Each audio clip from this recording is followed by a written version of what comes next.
Tak ahojte, ja by som vás tu rád privítal v mene spoločnosti Nebia, moje meno je Martin a ďakujem vám, že ste prišli. Všetkým sa ospravedlňujeme, že sme to trošku nezvládli kapacitne, prišlo vás viacej, ako sme predpokladali. Na jednej strane to je úplne skvelá vec, že ste prišli takto zdať hold Timei, ktorá získala, alebo má za sebou fantastický úspech a ďaká tomuto dneska sedíme. Takže ešte raz vám ďakujem a vítam vás. Chcel by som to privítať Timeu, ako som povedal, ďaká ktorej ten seminár tu dneska je. A takto ti oficiálne Timča gratulujem za nás, za Nebiu aj za všetkých ľudí, ktorí tu dneska prišli. Špeciálnym hosťom dneska na tomto seminári je Laco Jankovič, ktorý je osobný tréner, ktorého isto tiež všetci poznáte. Laco, ďakujeme ti, že si prišiel. Na Laca prezradím, že okrem toho, že je osobný tréner, je aj našim partnerom a u neho v posilovni môžete kúpiť naše veci. Špeciálnym hosťom dneska, alebo partnerom celého seminára je môj dobrý kamarát Igor Kopček, ktorého tu vítam a dneska tu je za Izlabs. Igor sa zhostí úlohy moderátora a bude klásť Timei a Lacovi otázky. Prípadne si myslím, že bude aj veľa otázok na neho, na ktoré on rád odpovie. Takže ja som veľmi rád, že mohol som byť pozvaný na túto akciu. Veľmi milo som prekvapený počtom účastníkov. Úprimne povedané, ja som ešte v živote nerozprával pred takým počtom ľudí. To znamená, že ak sa prerieknem, budem tu breptať, tak už teraz prosím o prepáčenie. Kvôli čomu sme sa tu zišli? Tak ako povedal Martin, zišli sme sa tu kvôli Timei Trajtelovej, ktorú, ak chodíte na portál izlabs.sk, tak určite viete, ja považujem za jednu z najväčších nádejí na scéne bikini fitness. Myslím v tej juniorskej kategórii. Aktuálne myslím, že dneska budeme vyhodnocovať najlepších súťažiacich v rámci súťaže Izlabs Best. Netuším, na akom mieste bude Timea, to znamená, že sa stane absolútnou víťazkou kategórie juniorov, ale verím, že bude veľmi, veľmi vysoko. Martin povedal, že ja som tu ako moderátor. Je to len taká čiastková pravda kvôli tomu, že ja budem klásť otázky Timei vtedy, keď vy tie otázky nebudete mať, alebo keď budem vidieť, že tá debata nejakým spôsobom viazne. Ale vy ste tu prišli kvôli tomu, aby ste sa dozvedeli čo najviac práve od Timei. To znamená, že po nejakom mojom úvodnom slove, ja verím, že nebude nejaké veľmi dlhé, budete mať vy možnosť klásť jej otázky a pýtať sa na čokoľvek. Na Izlabe sme písali okruhy otázok, z ktorých by ste mali čerpať, ak chcete sa dozvedieť o Timei čo najviac. To znamená, že je tam bod, ktorý sa týka jej začiatkov v bikini fitness. Kvôli tomu, že dievčatá niektoré chcú súťažiť na tej bikini fitness scéne a nevedia, akým spôsobom by mali začať, povedzme, s tréningom, akým spôsobom by mali začať so súťažením. Sú tam otázky, ktoré súvisia so samostatným tréningom alebo samotným tréningom. To znamená, že vidím tu kopec dievčat, ja som sa tu pýtal, či to sú bikini fitnessky. Chlapcov sa asi pýtať na bikini fitness nebudem, ale každý má nejakú telesnú konštrukciu a tá telesná konštrukcia súvisí s genetikou a veľa vecí sa dá tým tréningom zmeniť. To znamená, že druhý okruh otázok by mal súvisieť práve s tým tréningom a spôsobom cvičenia. Samozrejme, okrem cvičenia je tam aj stravovanie, kvôli tomu, že cvičiť to je len 50%, alebo 40%, 60% to je tá strava. Takže otázky súvisiace so stravou, s tým, akým spôsobom ona nielen pripravuje si tú stravu, akým spôsobom si skladá jedálny lístok, ale aj aké doplnky využíva, to by mohlo byť pre vás zaujímavé.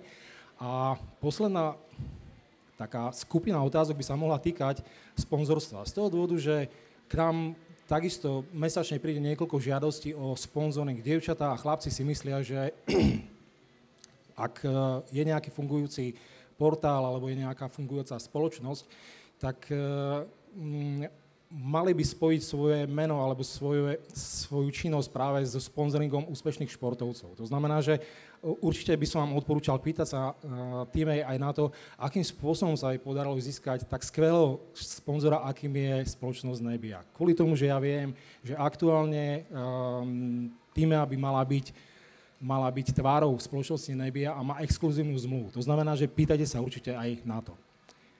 Čiže to je v stručnosti nejaký úvod. Poviem ešte, kvôli čomu sme sa tu zišli, alebo kvôli čomu zavolali mňa, aby som sa zúčastnil tejto akcie. Myslím si, že nielen kvôli tomu, že Martin je môj veľmi dobrý kamarát a poznáme sa, ak sa nemýlim, 20 rokov. Stánka, viac alebo menej? 20 rokov.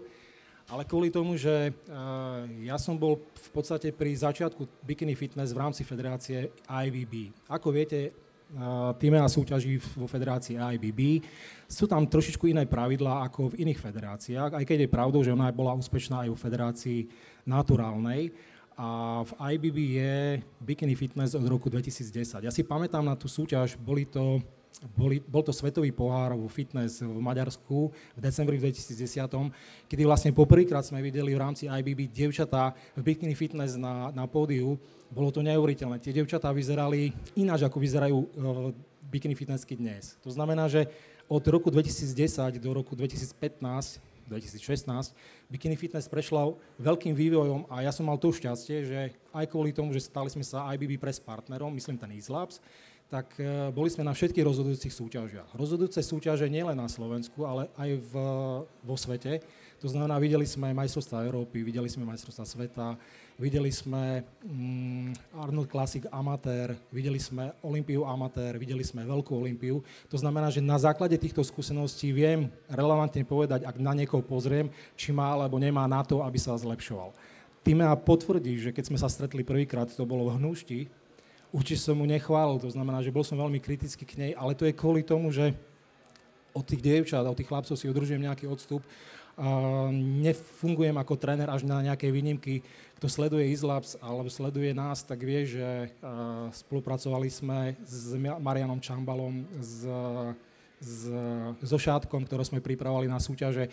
Pripravujem aj Mariana Čambala, ale ten odstup mi umožňuje povedať kriticky a v podstate bez nejakej servitky čokoľvek, čo si vlastne myslím, že dotyčná súťažiaca by mala zlepšiť. Toľko na úvod. Poďme si povedať niečo o Timee Treitelovej, čo ja o nej viem, alebo čo som si o nej zistil. Prečo som si vlastne ja všimol v tej Hnúšti a prečo som hneď, ako keď som ju prvýkrát videl na tom súťažnom pódiu, povedal, že z nej by mohla vyrásť veľká hviezda. Úprimne povedané, registrovala som ju už, keď súťažila v Naturálnej federácii. Ak si dobre spomínam a ak sú moje informácie korektné, s tréningom začala v roku 2013 roku. To znamená, že od toho roku 2013 po súčasnosť vystredala niekoľko partnerov, myslím tréningových a niekoľko trénerov. Bikini Fitnessky sú špecifické v tom, že hľadajú stále nových a nových trénerov, ale hľadajú stále nové a nové trendy, aby sa zlepšovali. Rovnaký trend alebo rovnaký postup som videla u Timei. Mám tu poznačené, že vlastne ona začínala s trénerom Petrom Winklerom. Potom sa tam objavil tréner René Tomášek a pri prestupe z tej Naturálnej federácie do federácie IBB, alebo AKFSD presnejšie, bol pri nej Michal Pálenkáš. To znamená, že vďaka týmto trom trénerom alebo týmto trom tréningovým partnerom, alebo ako to nejakým spôsobom charakterizovať, ona sa dostala na špicu vo federácii Sankt. To znamená, to boli tí naturáli. Prichádza súťaženie na SAKFSD scéne. Kto chodí na Saxt súťaže, vidí, že oni sú iné ako tie naturálne. To znamená, že sú viac propagované, majú väčší je tam záujem súťažiacich. To znamená, že aj to súťaženie v IBB a v Saxte je výrazne ťažšie ako v tej amatérskej scéne. To znamená, otázkou bolo, že či Timea sa uplatní alebo neuplatní sa aj v Saxte. Prvýkrát som videl v Hnúšti, ak si dobre spomínam, ty si skončila na 3. mieste. Tam bola veľká ambícia postúpiť na majstrovstvá Európy. Kto sleduje Sax, tak vie, že kvalifikácie prebiehajú na majstrovstvá Európy, na majstrovstvách Slovenska. Kvalifikácia na majstrovstvách sveta prebieha na presne určených súťažiach. V prípade juniorov je to juniorská súťaž v Dubnici. A pred súťažou bolo povedané, že na majstrovstvá Európy juniorov postúpi ten alebo tá, to skončí do 2. miesta. Timea skončila na 3. mieste. Bohužiaľ, vyzeralo to tak, že na Európu nepostúpi. Ale keď sme sa stretli s ňou a s Mišom Pálenkášom po súťaži, v podstate bolo to prvé také stretnutie, kedy som mal možnosť s ňou rozprávať, tak keď sme sa rozprávali o tom, že čo by mala zlepšiť, ak chce uvažovať aspoň teoreticky nad Európou, tak veľký dôraz som tam kladol práve na tú prezentáciu. To znamená, že kto sleduje Bikini Fitness vie, že Bikini fitness nerozhoduje len to, ako dievča vyzerá na tom pódiu, ale aj spôsob, akým sa vie odprezentovať. O tom, že či to dievča úspeje alebo neúspeje, rozhodujú doslova detaily, drobnosti, ktoré mnohé dievčatá podceňujú. Tímea nebola znechutená tým 3. miestom a nastúpila na ďalšie 2 súťaže. Nastúpila na Mozolani Classic, kde sa prepracovala, myslím, že do top 12 v superfinále. Tak, dobre si pamätám. Napriek tomu, že som starý, tak ešte pamäť občas mi slúži. A vtedy som si uvedomil, že v rámci IBB nie sú 2, ale dokonca 3 kategórie určené pre juniorky. To znamená, že začali sme nejakým spôsobom masírovať vnímanie tých, ani nie súťažiacich, ale funkcionárov, že je tu taká možnosť, že mohli by pozmeniť tie svoje pravidlá a neposlať na majstrovstvá Európy 4, ale poslať, povedzme, 6 súťažiace. Bolo mi povedané, že ak Trajtelová preukáže stúpajúci trend vo forme, stúpajúci trend vo výsledkoch, tak bude sa nad tým uvažovať. A našťastie, to, čo som vlastne predpokladal, že ona je talentovaná a v prípade, že bude pracovať na tých drobnostiach, ktoré sú rozhodujúce pre kategóriu Bikini Fitness, môže uspieť, sa ukázalo na majstrovstvách Slovenska, ktoré sa konali v Nitre, to boli majstrovstvá Slovenska žien, kde skončila na 3. mieste, ale porazila tam niektoré dievčatá, ktoré boli nominované na majstrovstvá Európy, ale v kategórii žien. To znamená, bol to taký signál, aha, tu som, ak som dokázala poraziť súťažiace v kategórii žien, prečo by som nemohla súťažiť aj v kategórii juniorskej? Čo sa stalo? Dodatočne ju donominovali a odchádzala na majstrovstvá Európy do Santa Zuzany, kde vlastne to boli majstrovstvá Európy v IBB kategórii to je vlastne mega šampionát. Tam prišlo, myslím, že viac ako 800 súťažiacich. Súťaž trvala 5 dní. V podstate celých 5 dní sme strávili na nohách a nebol som s ňou v kontakte, ale mal som také informácie, že ak nastúpi v dobrej forme a dobre sa odprezentuje na tej súťaži, mohla by obstáť skvelo. Skvelý úspech v IBB je už postup do finále. Do finále postupuje 6 najlepších dievčat. Keď som ju videl stať počas semifinále na súťažnom pódiu, kto sleduje Bikini Fitness, tak vie, že tam je semifinále, zle som povedal, začína eliminácia, ak je tam 25 ľudí, tak 15 sa vyberie do semifinále a z 15 sa vyberá 6 dievčat do finále. Takže už počas semifinále som ju typoval na 3. miesto. Proste pozrel som na pódium, vedľa mňa stál kolega Matias Buze s Team Andro a keď sme tak typovali, ako by mohla skončiť, zistili sme, že to 3. miesto by jej určite slúšalo. Na finále sa ešte zlepšila a vlastne nakoniec vyhrala. To znamená, že z dievčaťa, ktoré pôvodne nebolo nominované na majstrovstvá Európy, sa stala majsterská Európy. Rovnaký prípad sa udial aj na majstrovstvách sveta. To znamená, že jej sa na Slovensku príliš nedarilo. Ja myslím, že ty v Saxte si ešte nevyhrala žiadnu súťaž, tak? Ešte nie. To znamená, že vlastne ona na Slovensku končí pravidelne, povedzme, na 3. 4. mieste a prichádzala na majstrovstvá sveta nie ako líder a napriek tomu, že nebola lídrom, dokázala sa zmobilizovať, dokázala ukázať sa počas semifinále v takej forme, že po semifinále bola na 2. mieste a vo finále oslovila tou prezentáciou, lebo stále zdôrazňujem, prezentácia je veľmi dôležitá, rozhodcom natoľko, že skončila na skvelom 1. mieste. Okrem toho, že vyhrala, dôležité je povedať aj to, že vyhrala aj absolútny titul. To znamená, že dievča, ktoré prvýkrát súťažilo v IBB federácii, zvíťazilo na majstrovstvách Európy, zvíťazilo na majstrovstvách sveta a získala absolútny titul. Bez ohľadu na to, že na majstrovstvách sveta nebolo toľko súťažiacich ako na majstrovstvách Európy, kvôli tomu, že Salvador, tak to nie je práve taká destinácia ako Budapešť, kde príde kopec ľudí z Európy. Nič to neznižuje hodnotu toho výsledku. Aktuálne je na slovenskej bikini scéne v juniorskej kategórii práve Tímea tou najlepšou juniorkou a to má ešte pred sebou, myslím, že 3 roky súťaženia v kategórii junioriek. Čiže chcem povedať, že nepovedala ešte všetko, aj preto ja tvrdím, že ona je aktuálne najlepšia na tej juniorskej scéne a aj preto som rád, že spoločnosť Nebia si ju vybrala do svojho portfólia. No a v podstate kvôli nej ste prišli. Toľko vlastne na úvod, čo sa týka mňa a čo sa týka Tímei. Poprosím pána Jankoviča ešte, aby povedal on, akým spôsobom sa dostal on k Tímei a už potom bude rozprávať len Tíma. Takže ja sa ospravedlňujem za taký dlhší úvod. Ďakujem pánovi Kopčekovi. V mene týmej jeho aj mňa vás tu si dovolujem pozdraviť. Ako som sa ja stretol s týmou veľmi v krátkosti po lete na podzim v rámci projektu Ži svoj sen sme sa s týmou stretli, dali dokupy a začali debatiť o jeden o druhom a potom sme začali aj v rámci jej situácie, ja výživu alebo fitness vidím možno troška inak.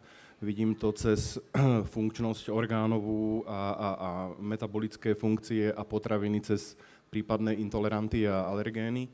Veľa ľudí, veľa trénerov to veľmi nerady počujú, čo úplne rozumiem.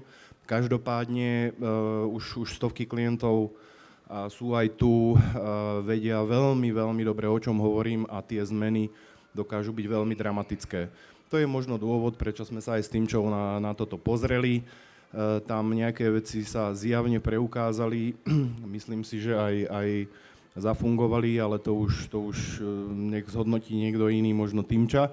Takže toto bola situácia, kedy sme sa stretli, spravili sme, alebo naštartovali sme projekt Ži svoj sen a trošku sme v kontakte aj ohľadom výživy a konzultujeme nejaké veci, ktoré týmča chce. Takže ja ďakujem pekne, že ste prišli v tomto množstve, v tomto hojnom a teraz by sme už mohli dať slovo Týmei, aby nám povedala, že ako vidí ten svoj absolútny titul majsterky sveta. Ahojte, ja vás tu veľmi pekne všetkých vítam. Vážim si, že ste prišli v takomto počte. Je to pre mňa obrovská česť. Takisto by som chcela pozdraviť všetkých, ktorí pozerajú náš live stream a sú doma, nemali možnosť prísť, takže ešte raz ďakujem. Ako tu už avizoval pán Kopček a Jankovič, Laci, myslím si, že povedali strašne veľa ohľadom toho, čo bolo ohľadom tých mojich začiatkov a toho pôsobenia, či už v Naturálnej federácii alebo v federácii Saxt. Poďme rozprávať o tom, akým spôsobom ty si sa dostala k bikini fitness, ako si dostala k posilňovaniu a čo sa ti osvedčilo v tom začiatku. To znamená, že sú tu dievčatá, ktoré už cvičia, ale možno sú tu aj dievčatá, ktoré zvážujú nad tým, že skúsia šťastie aj v bikini fitness, takže poďme prvá otázka. No, začiatky. V podstate cvičila som od malička. Vždy som sa venovala nejakému športu. Najprv to bola atletika, gymnastika a tak ďalej. Prišiel vek taký, že som bola na strednej škole. Bola taká odmlka, nevenovala som sa ničomu. Trend bol v posilňovaní, takže som si povedala, že skúsim to, začnem. Nedá sa to nazvať, že som cvičila klasicky ako teraz. Cvičila som skôr kardio, kde tu niečo, ale nemalo to systém, takže bolo to také rozhádzané. Chodila som cvičiť možno každý deň. Fakt ma to začalo baviť. Tam som si našla veľa priateľov. Spoločne sme robili kadejaké výjazdy, či už sme chodili korčulovať niekde, alebo na turistiky. Do toho sme začali cvičiť crossfit, VODčka. A v podstate mi to tak učarovalo, že som bola úplný taký nadšenec športový. A do toho prišla tá myšlienka s tým, že či by som nechcela vyskúšať súťaž v bikini fitness. To som samozrejme nejako zo začiatku nezvažovala, pretože som nevedela, čo také bikini fitness je. Bol to nejaký rok 2012 alebo 2012, tuším, na jar. A v podstate tá kategória vtedy na Slovensku iba tak začínala. Takže ešte som o to nejaký záujem nemala. Pol roka som to tak nechala plávať s tým, že nejako v lete prišla znova otázka s tým, že či by som to teda nechcela skúsiť a teda dala som sa na tú prípravu. Tá príprava zo začiatku bola náročná, pretože som musela zmeniť v podstate všetko, čo som doteraz robila. Vždy som mala rada napríklad zdravé stravovanie alebo niečo, ale taká príprava na súťaž je úplne niečo iné. Do toho vlastne tá zmena tréningov, ktoré boli skôr aerobné, povedzme nejaké dynamické, čo sa toho crossfitu týka, museli sa zmeniť na silové, takže bolo to úplne niečo iné, na čo som bola zvyknutá, ale začalo ma to naozaj baviť. A v podstate z toho prišla príprava na prvú jesennú súťaž, ktorú som vlastne absolvovala. Čo sa týka toho tréningu, začala som trénovať systémom 3+1. Ten, kto cvičí, vlastne bude vedieť, že to znamená, že 3 dní sa trénuje, deň sa oddychuje. Telo som mala rozdelené do 3 partí. Každú partiu som vlastne precvičila počas tých 3 dní. Takže vyzeralo to, tuším, tak, že som cvičila nohy, ramena, potom som cvičila prsia, biceps a potom chrbát, triceps. Takže to bol asi začiatok taký prípravy. Mám takú skúsenosť, že dievčatá, ktoré prichádzajú do bikini fitness, sú z 2 skupín. Jedna skupina je tie, ktoré majú nejakú nadváhu a chcú schudnúť. A ďalšia je tie, ktoré sú chudé a chcú nabrať na svalovej hmote. Ty si do ktorej skupiny patrila? Asi ani do jednej. Ja som bola také normálne dievča, akurát moja partia nôžky vždy bola taká väčšia. A v podstate bolo to z toho behania, takže ja som vždy mala väčšie stehná, ale vršok som mala strašne chudučky, takže nemôžem povedať, že som bola príliš chudá, ale bola som, myslím si, že taká normálna. Keď porovná svoju hmotnosť súčasnú, myslím mimo súťažnú, kvôli tomu, že súťažná ma nezaujíma, s hmotnosťou, ktorú si mala v tom začiatku, teraz je väčšia alebo menšia? Je väčšia o 5 kg. V podstate, keď som začínala s nejakou prípravou, vážila som okolo tých 50 kg, s tým, že tá postava nebola nejaká chudá, bola taká normálna naozaj. A momentálne je to okolo 55 kg, necelých. A čo bolo pre teba najťažšie, čo sa týka v tých začiatkoch, kvôli tomu, že mnoho ľudí alebo mnoho dievčat má problém so stravou, to znamená, že nevedia si tú stravu nastaviť. Strava bola v poriadku a tréning bol komplikovanejší, alebo naopak?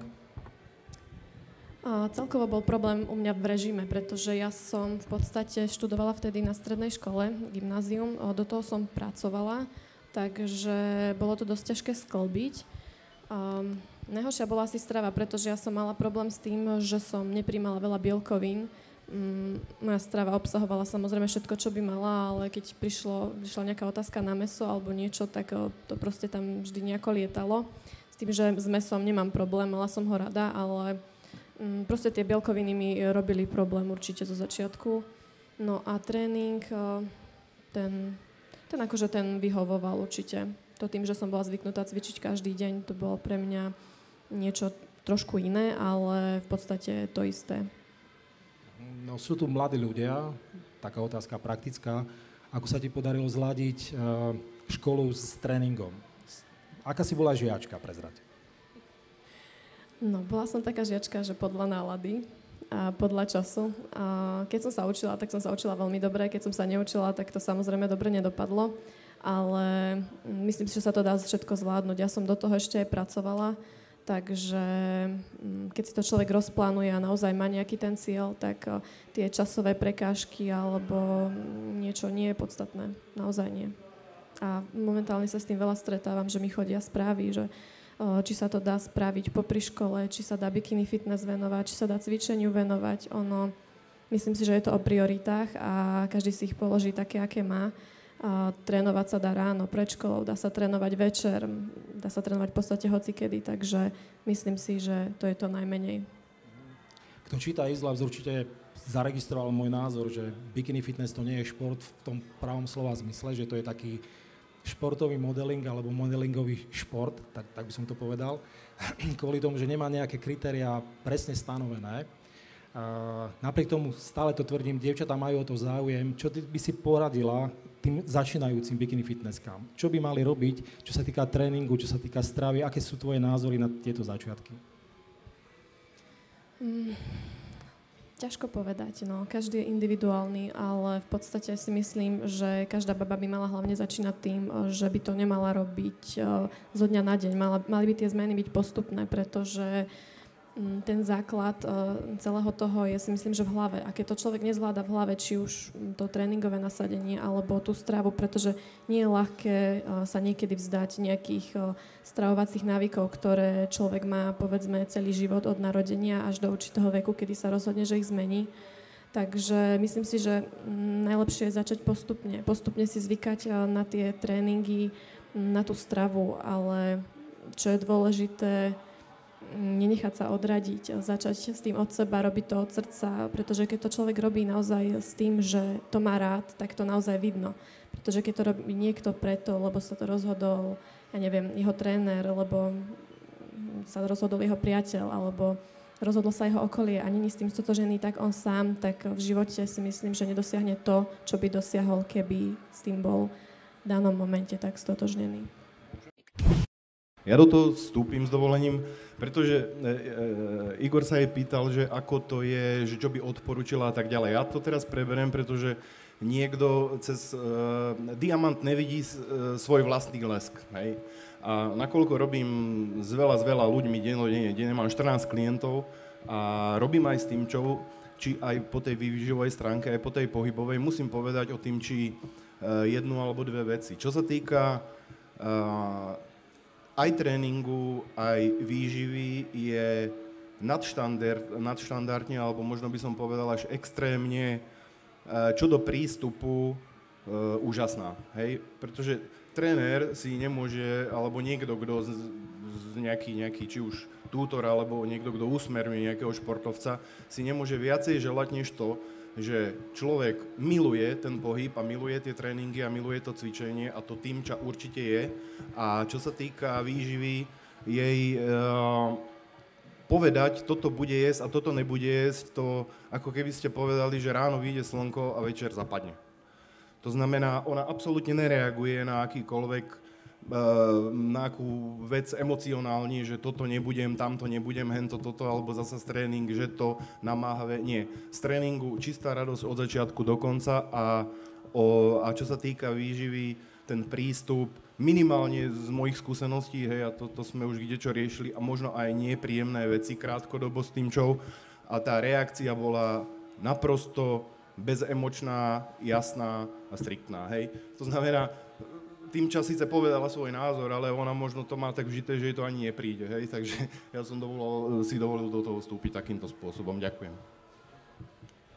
Áno, určite tá disciplína je na prvom mieste, samozrejme. Človek, keď chce niečo dokázať, musí si stanoviť tie ciele a musí to presne dodržiavať, pretože myslím si, že každá odchýlka vedie k ďalšej odchýlke a tak ďalšej. A už človek sa do toho tak zamotá, že nevie, kedy čo spravil zle a čo na ňo zareagovalo zle a naopak, čo zareagovalo dobre. Takže treba mať systém vo všetkom, či už v strave alebo v tréningu. To je, myslím si, že aj to najdôležitejšie.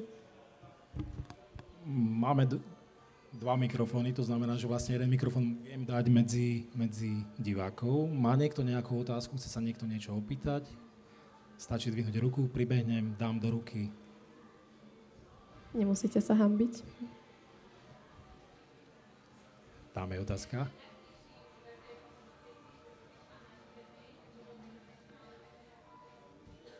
Áno, v podstate svoju prípravu som konzultovala s Peťom Winklerom.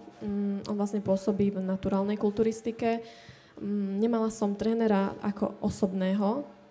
V podstate povedal mi tréningový postup, poradil mi v strave s tým, že veľa vecí nechával na mňa a možno aj za to som mu dnes vďačná, pretože ma naučil naozaj veľkej samostatnosti s tým, že keď som niečo chcela, musela som sa pýtať, musela som sa zaujímať, nič mi nepovedal len tak, že prišiel a dal mi všetky informácie potrebné ohľadom toho, ako sa mám, ja neviem, na tom tréningu zariadiť, alebo čo mám jesť, čo mám spraviť na súťaži. On vždy bol vlastne skôr taký mentor, ktorý odpovedal na všetky otázky, ale nechal mi ten priestor, aby som sa zaujímala. Takže myslím si, že toto bolo najlepší prístup, pretože sú niektorí tréneri, ktorí vám všetko nalinajkujú, sami potom neviete, ako ďalej pokračovať, keď možno sa ocitnete v situácii bez nich a nie je to veľmi ľahké, si myslím, potom nadviazať na to. Môžem vstúpiť k tejto otázke, alebo pristúpiť k tejto otázke. Častou chybou je, ak človek konzultuje prípravu s veľkým množstvom ľudí. To znamená, že čo tréner, to iný názor na spôsob prípravy.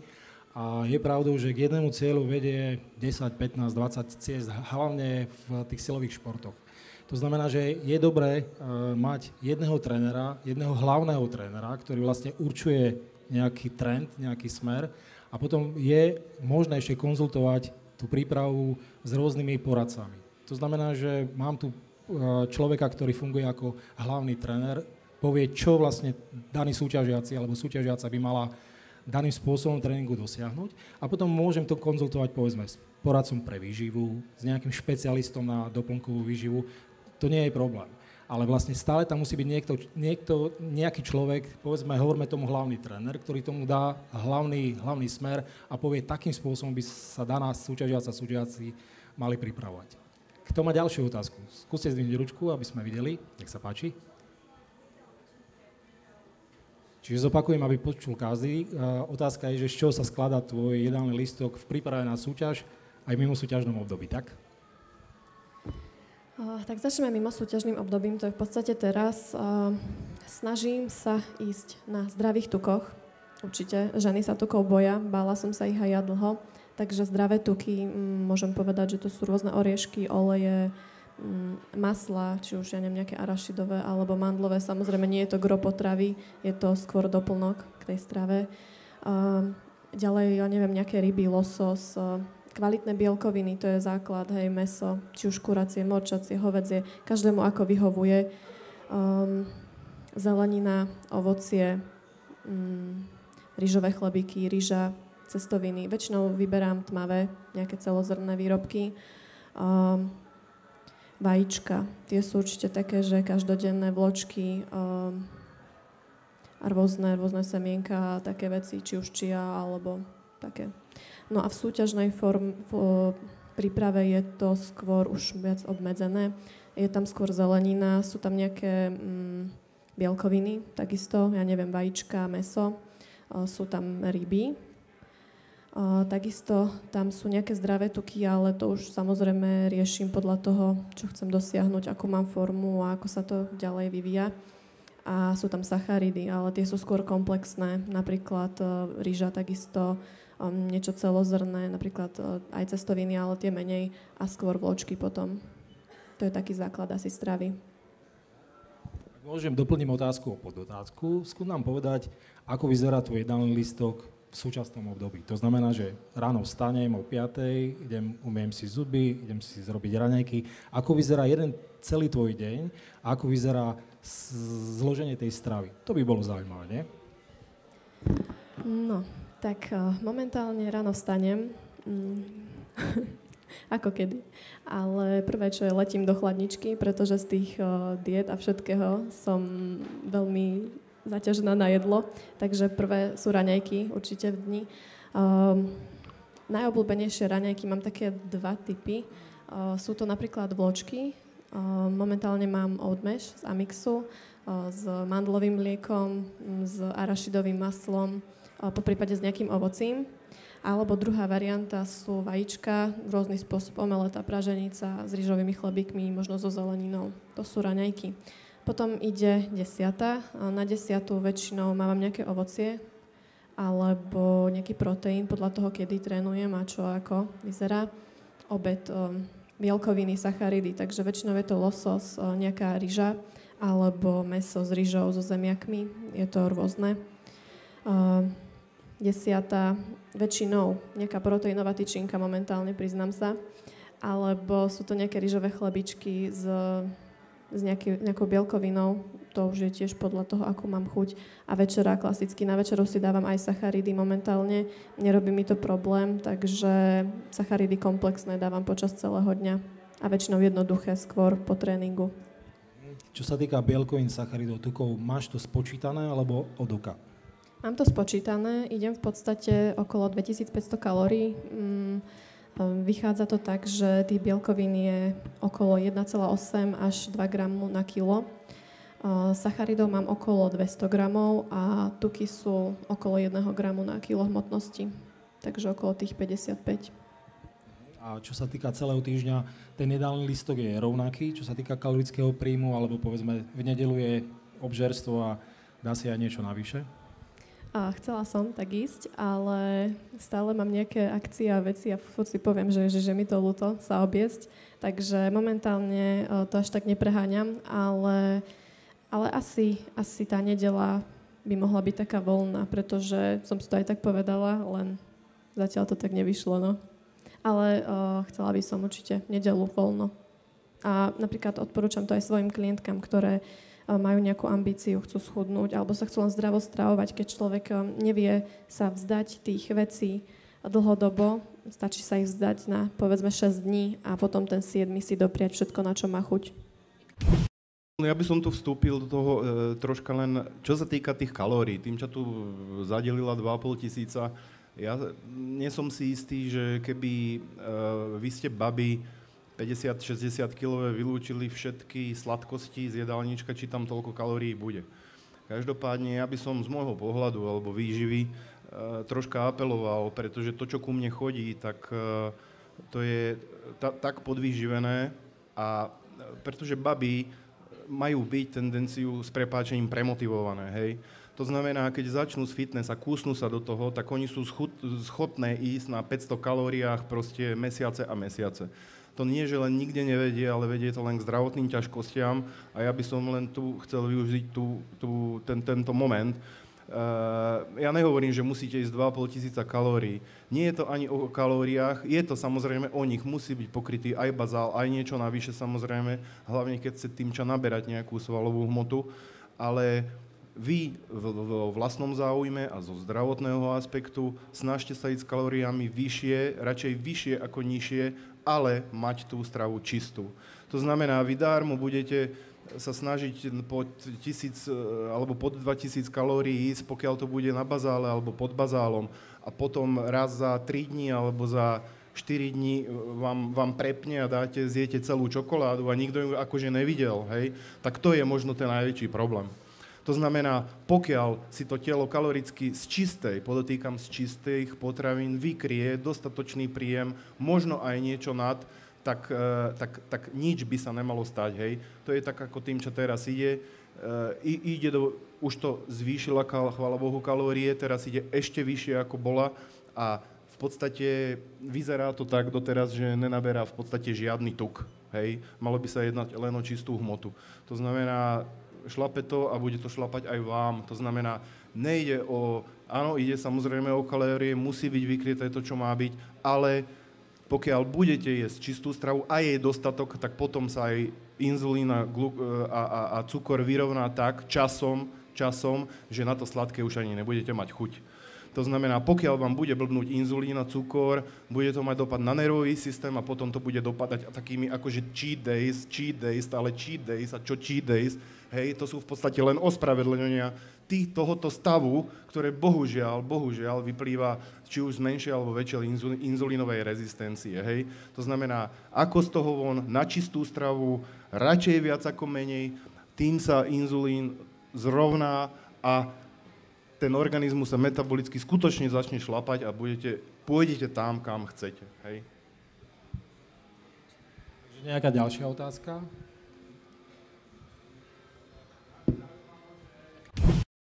Zopakujem otázku, aby každý počul. Čiže otázka sa týka prezentácií a ako začala s prezentáciou na pódiu? Zaujímavá otázka.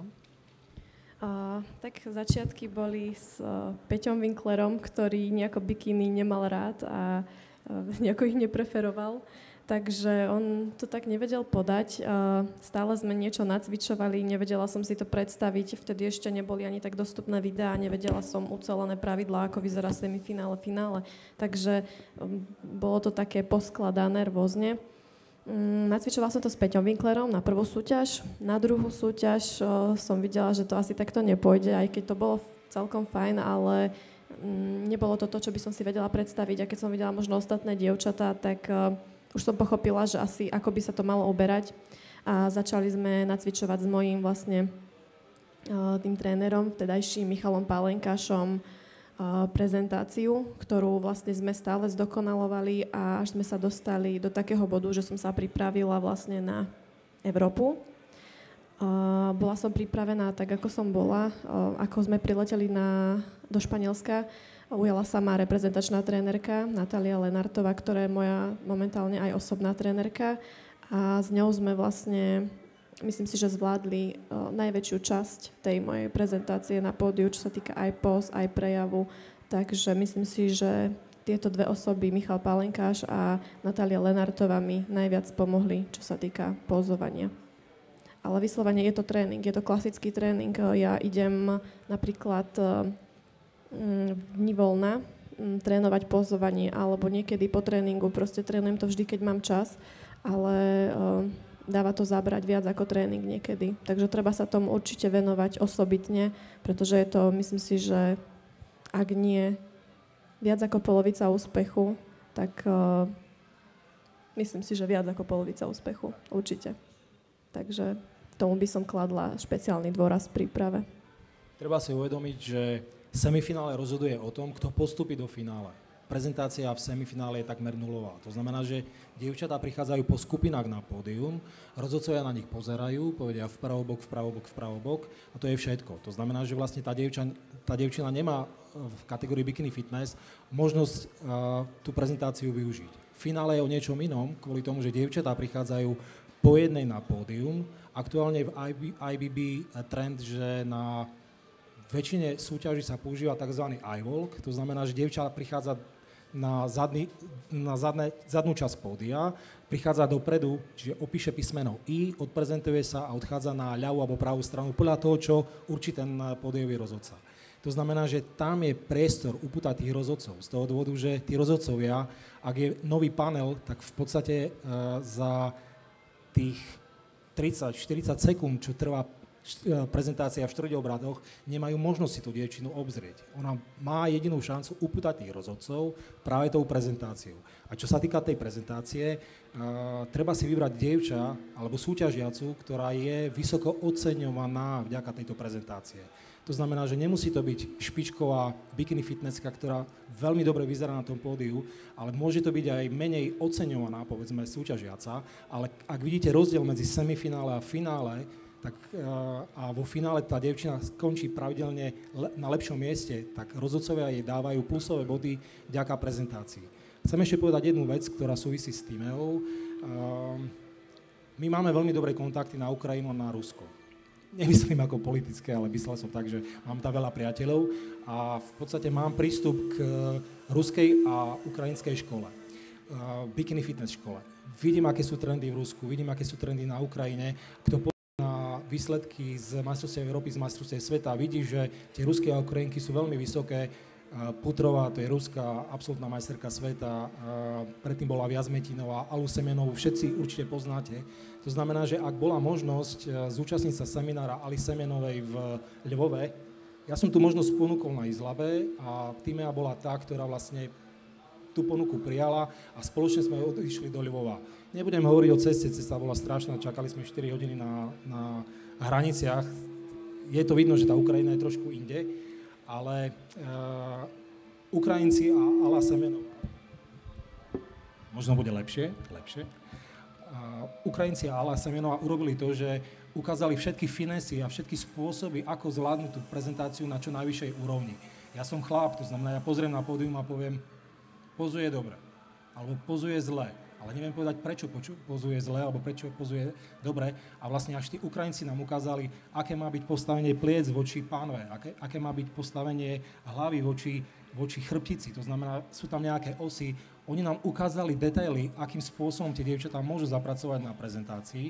A potom tie detaily oni preniesli do prezentácií, ktoré ukazovali na súťaži. A v podstate všetky dievčatá, ktoré boli zo Slovenska na tom seminári s Alou Semenovou, to bola Týmea, bola Saskia Cakoci a bola tam aj Veronika Gulášová. V jeseni dosiahli výrazne lepšie výsledky ako na jar, alebo ako dosiahovali rok dozadu v prípade Veroniky Gulášovej. To znamená, že treba si vybrať dievčinu, ktorá má nejaké skúsenosti, pozrieť sa na internet, ale pozerať, keď internet pozerať prezentáciu na amatérskej scéne, nie na profesionálnej. Z toho dôvodu, že profesionálna scéna je trošičku odlišná, to znamená, aby som nemala nacvičené niečo, čo v prípade amatérskej scény je kontraproduktívne.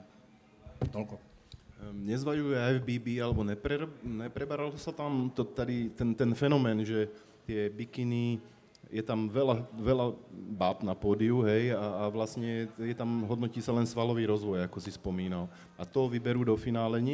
Nezvažujú, že by tie prezentácie, ten e-walk alebo e-walk po starom bol pre širšie publikum, alebo možno alebo pre väčší počet pretekárok? No určite nie. Vysvetlím ešte kvôli čomu. Medzinárodné súťaže vyzerajú tak, že sú rozdelené teraz do 6 kategórií. Juniorky majú kategórie 3. A ak je dobrá súťaž, tak v jednej kategórii je stále viac ako 30 súťažiacich. To znamená, že dať prezentáciu, dať možnosť odprezentovať sa všetkým dievčatám, to by bolo časové veľmi náročné. To znamená, že eliminácia prebieha veľmi rýchlo a nie je pravdou, že sa tam oceňuje svalový rozvoj, tam sa oceňuje dievča komplexne. To znamená, že rozhoduje nielen to, ako vyzerá, to znamená proporčnosť toho tela, ale rozhoduje aj taká prirodzená krása. Mnohé dievčatá si nevedomujú, ktoré prichádzajú na pódium, že rozhodcu musia osloviť nielen ako športovci, aj keď stále tvrdím, že to je modeling, ale aj ako modelky. To znamená, že tie dievčatá musia byť veľmi pekne nastajlované. Rozhodujú vlasy. To znamená, tie vlasy musia byť upravené, nemali by byť zlepené, mali by byť nadýchané, mali by sa lesknúť. To znamená, že v prípade, že sa dostane pod svetlo, ja som to videl u profesionálnych bikini fitnessiek, oni na tom pódiu žiarili, mal som možnosť vidieť na Arnold Classic dievčatá, tie profesionálky zo vzdialenosti 1 metra, oni fakt boli iné ako amatérky. Ja som to nedel popísať a pochopiť. Až keď sme spätne pozerali fotografie a pozerali sme videá, tak som si uvedomil, že oni sú nastajlované presne ako modelky. Veľmi pekné líčenie. To znamená, že majú zvýraznené oči. Tie oči musia byť dostatočne veľké. Šperky musia mať. To znamená, že teraz, keď sme sa bavili s hlavným rozhodcom IBB, Pavlom Filebornom, on tvrdil, že šperky neriešia, ale vlastne vidím, že tie dievčatá majú dostatočné množstvo šperkov aj na rukách. Tie náušnice sú veľmi pekné. Plávky, strih pláviek musí korešpondovať s telom. To znamená, že bikini fitnesska nemusí mať augmentáciu, nemusí mať umelé prsia. To nie je pravda. Ala Semionová sa stala absolútna majsterka sveta, vyhrala majsterku Európy a vyhrala amatérskú olympiu a v podstate s prirodzeným poprsím prišla na prvú profesionálnu súťaž a vyhrala. To znamená, že nie je trend, že bikini fitnessky musia mať tie umelé prsia. Ale plávky by mali byť také, aby vlastne to telo bolo zvýraznené. Zdobenie plaviek, topánky, aké mám mať oblečené. Ďalej rozhoduje spôsob úpravy pokožky. To znamená, že ak tam prídem škvrnitá ako dalmatinec, no bohužiaľ, asi tí rozhodcovia asi ma neocenia. Treba si uvedomiť, že vlastne je to komplexné hodnotenie a každý rozhodca má nejaké svoje vlastné priority. To znamená, ak sa trafím do tých priorit, uspejem. Ak sa netrafím, neúspejem. A ďalšia vec, aktuálne vidím trend na bikini scéne, že práve tie bikini fitnessky viac tlačia na tú svalovú hmotu. Mne sa takisto páčia dievčatá, ktoré majú trošičku guľaté plecia alebo majú pevné nohy, guľatý zadok. Nepáči sa mi, ak je napríklad vykradnutý dekolt, ale myslím, že je kosnatý. Toto už považujem za chybu. No bohužiaľ, trend v bikini fitness je taký, že to dievča má byť pevné, ale nemá mať príliš veľa svalov. U nás v prípade teammate to človek vidí, že nie je podstatný až tak ten svalový rozvoj. Kvôli tomu, že ona nie je svalovo najlepšia z juniorských bikini fitnessiek, ale dôležitá je tá proporčnosť postavy, ktorú ona má, aj keď pravdou je, že nie je dokonalá, ale ona má tú prezentáciu tak dobre zvládnutú, že človek, keď na ňu pozerá, tak nevníma, že povedzme má veľmi dlhú stehnú kosť, alebo nevníma, že treba má subtilnejšie lítka, alebo nevníma, že tie plecia sú trošičku užšie. To znamená, tou prezentáciou dokáže zakryť tie nedostatky, ktoré ja, keď na ňu pozriem, tak ich vnímam. Ale verejne o nich nehovorím, len teraz som ich povedal. Takže vlastne ona dokáže tých rozhodcov natoľko, nechcem povedať oklamať, ale natoľko ich presvedčiť, že ja som tá najlepšia, že poráža aj svalovo lepšie dievčatá, ktoré potom majú pocit, že no hop, ale o čom je potom vlastne to bikini fitness? Bikini fitness nie je len o jednom kritériu, nerozhoduje len svalová hmota, rozhoduje komplex tých faktorov, ktoré som rozprával. A ak tam príde dievča, ktoré ten komplex faktorov ponúkne tomu rozhodcovskému panelu a ten rozhodcovský panel si povie, tá je najlepšia, tak vlastne ona vyhráva a tým pádom má aj ten úspech. Opäť ďalšia otázka, chce sa niekto niečo opýtať?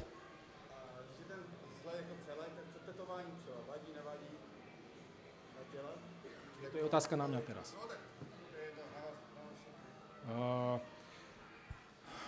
Pripravujem materiály pre toho Pavla Fileborna. Pavel Fileborn je človek, ktorý vlastne udáva trendy v IBB. To znamená, že on keď povie, tak na školeniach tí rozhodcovia by mali podľa tých jeho odporúčaní postupovať.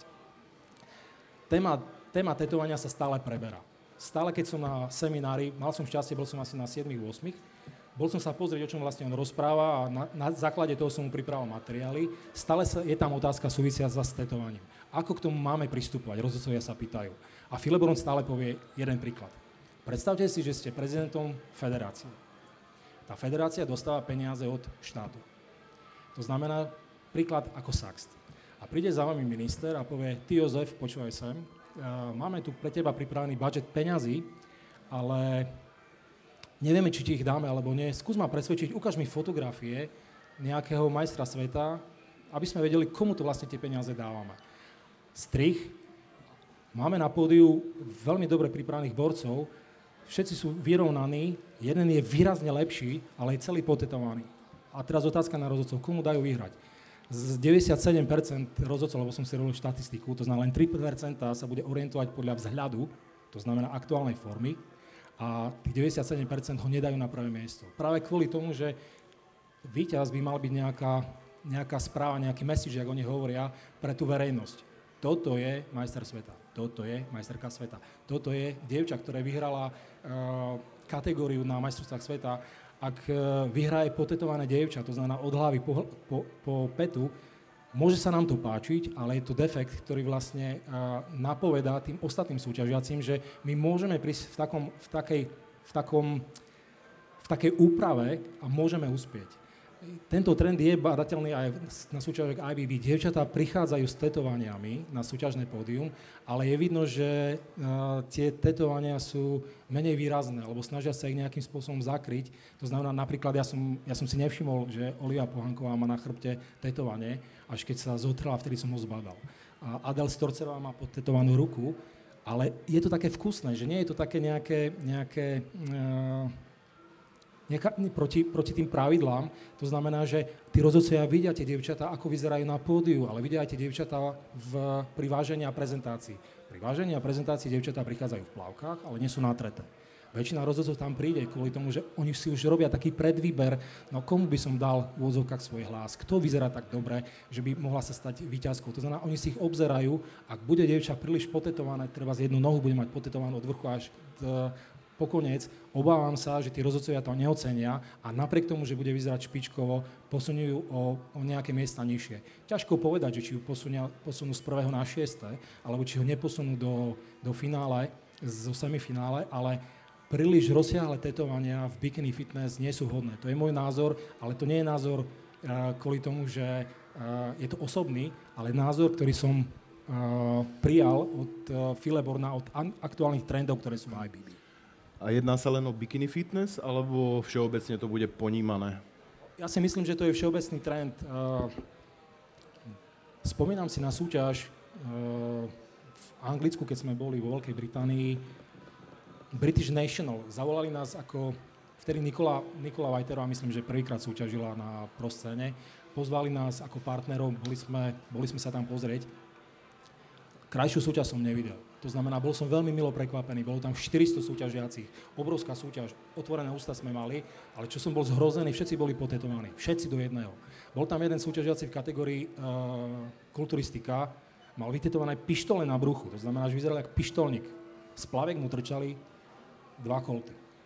Pozeral som na to ako puk. Neriešil som účesy kvôli tomu, že tí Angličania sú trošičku iní ako Európania, ale zaujímalo ma, ako skončí. No nedostal sa do finále a vlastne keď sme sa bavili s tými Angličanmi, s tými rozhodcami, inak veľmi korektní rozhodcovia boli tam, v podstate oni veľmi korektne to rozhodujú, tak oni ma upozornili, Igor, my sme schopní akceptovať, napriek tomu, že žijeme v danej komunite, akceptovať to tetovanie, ale čo je príliš, to je príliš. To znamená, že rovnaký problém je aj v prípade mužov. V kulturistike a men's fyzik je to o to zložitejšie z toho dôvodu, že to tetovanie chtiac nechtiac zakrýva tú formu. To znamená, ak ja by som mal potetovanú časť hrudníka, časť pleca a pre mňa je podstatné, aby som mal vypruškovaný prsník alebo prsné svalstvo, alebo aby som mal vypruškovaný triceps, no ak tam mám tetovanie, tak to neuvidím. Rovnaký problém vzniká napríklad, keď je veľmi tmavá farba, na pódiu je slabé svetlo, to znamená, že rozhodca nemá šancu vidieť tú formu. A ak som potetovaný, určite minus body ten súťažiaci získava. Aj napriek tomu, že mu sa to páči. Bohužiaľ, rozhodca to neuprednostní alebo nejakým spôsobom neocení. Takže tak. Ešte nejaká otázka? Otázka, ako to má s kardiom? Kardio robím podľa formy, takisto podľa toho, ako som na tom s prípravou. No momentálne kardio veľmi nerobím, zvyknem si sem tam zabehať, ale je to skôr také, že pre seba, pretože ma to baví. V príprave, keď som začínala prípravu na jeseň, tak som v podstate robila kardio každý deň. Ráno ako prvú fázu tréningu robila som ju, dajme tomu 40 minút alebo 50, s tým, že som si vždy buď zvolila beh alebo nejaký výstup, ja neviem, do vrchu, alebo som behala po schodoch, alebo som iba vystupovala po schodoch, hej, tá kardio môže byť rôzne.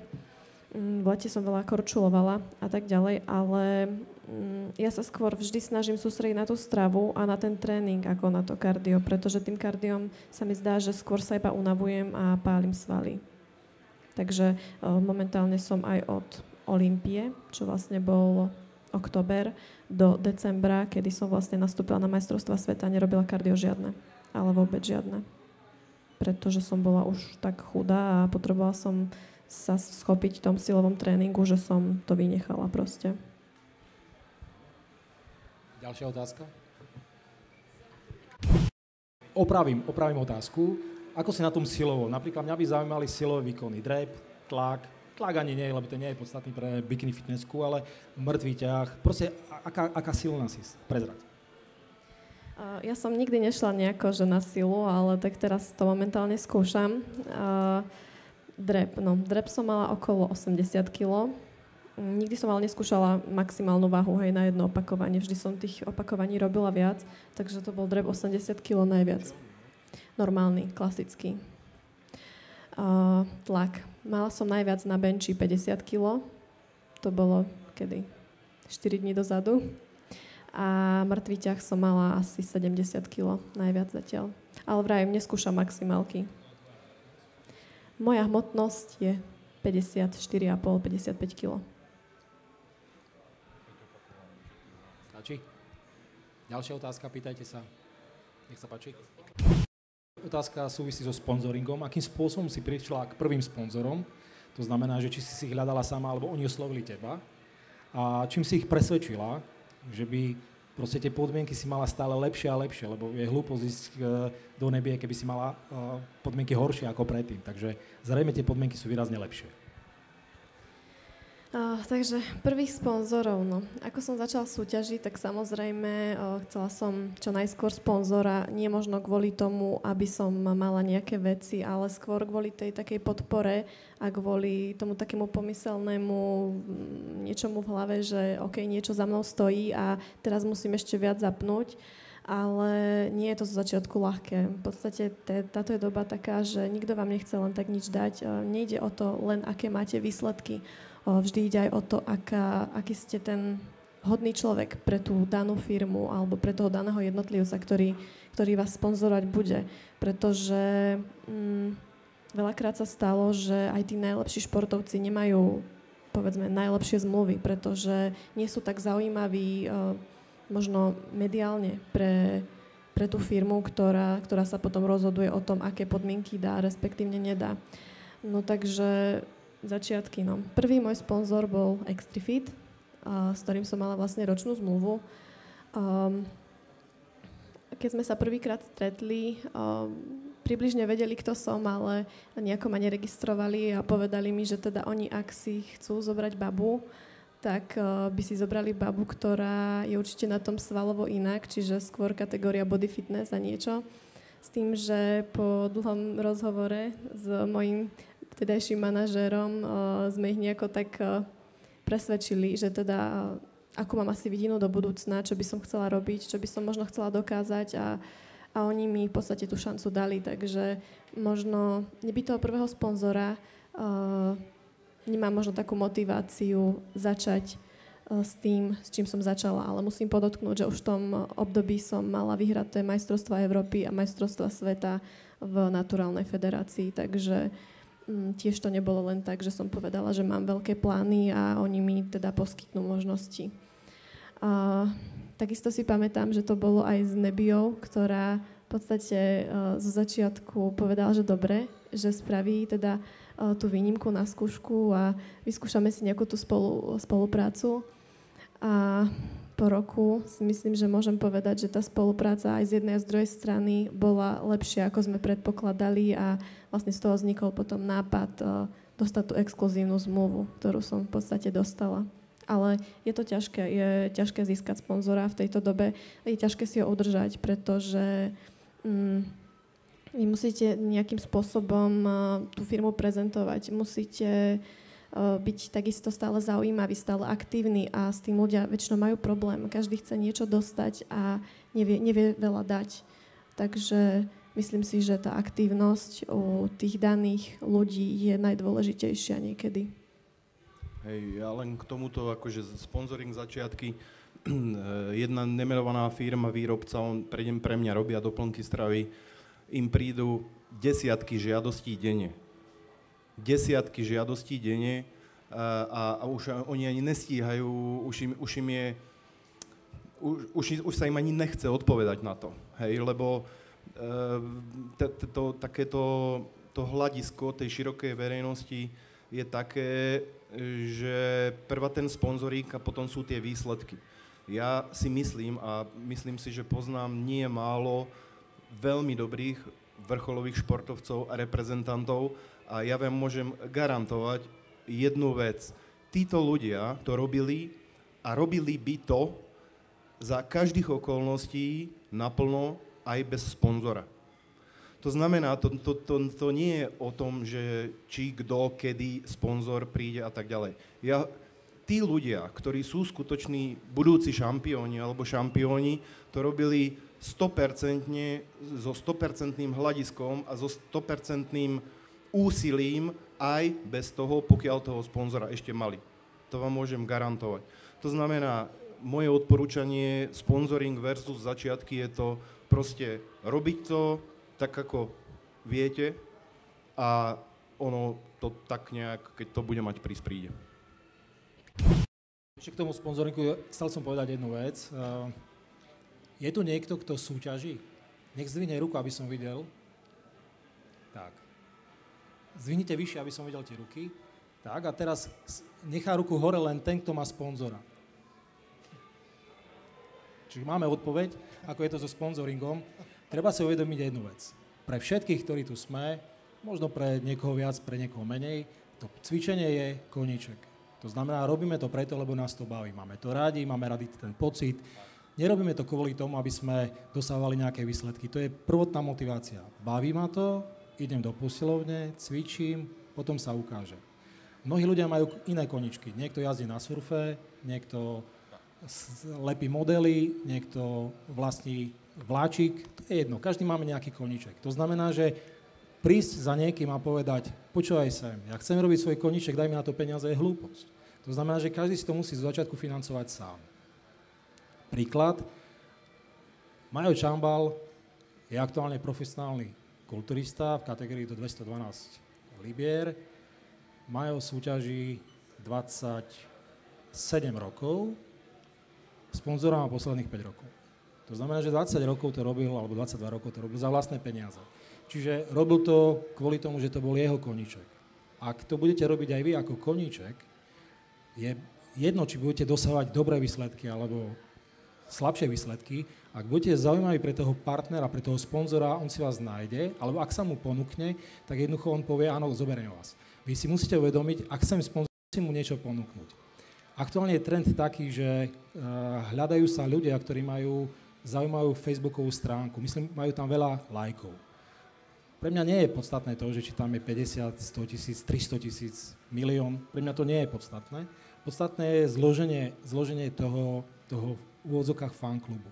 To znamená, ak ja predávam doplnky výživy, ja chcem osloviť potenciálnych záujemcov a zákazníkov na doplnky výživy. Ak vyrábam doplnky výživy, ktoré sú určené pre ženy a mám tu tímovú trajtelovú, tak pýtam sa, že aké je zloženie toho jej fanklubu. Ak sú tam chlapi, tak viem, že veľa z toho nevyťažím.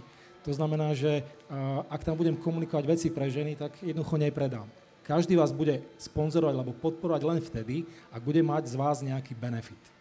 To znamená, treba si premyslieť, čo vlastne tomu sponzorovi my sme ochotní alebo schopní ponúknuť A treba rozmýšľať aj nad tým, aby aktuálna prezentácia každého z vás, hovorím o dievčatách a samozrejme aj o chlapcoch, v budúcnosti nebránili tejto spolupráce. To znamená, že sponzor si pozrie to vaše portfólio a ak tá prezentácia je príliš agresívna, to znamená, že pre danú spoločnosť neakceptovateľná, aj keď si to vy neuvedomujete, je to minus bod a tým pádom toho sponzora nezískate. Ďalšia vec, treba oslovovať v počiatku ľudí zo svojho blízkeho okolia. To znamená, ak chodím cvičiť do nejakej posilovni a ľudia vidia, že sa snažím, tak je jednoduchšie prispovedať, počúvaj sa im, chcem ísť na súťaž, nedal by si mi 5 eur, tu máš, dám ti ich. To znamená, že treba začať s malými lokálnymi sponzormi, ktorí dajú peniaze na nejakú prípravu alebo zaplatia farbu, alebo zaplatia transport, to už je jedno.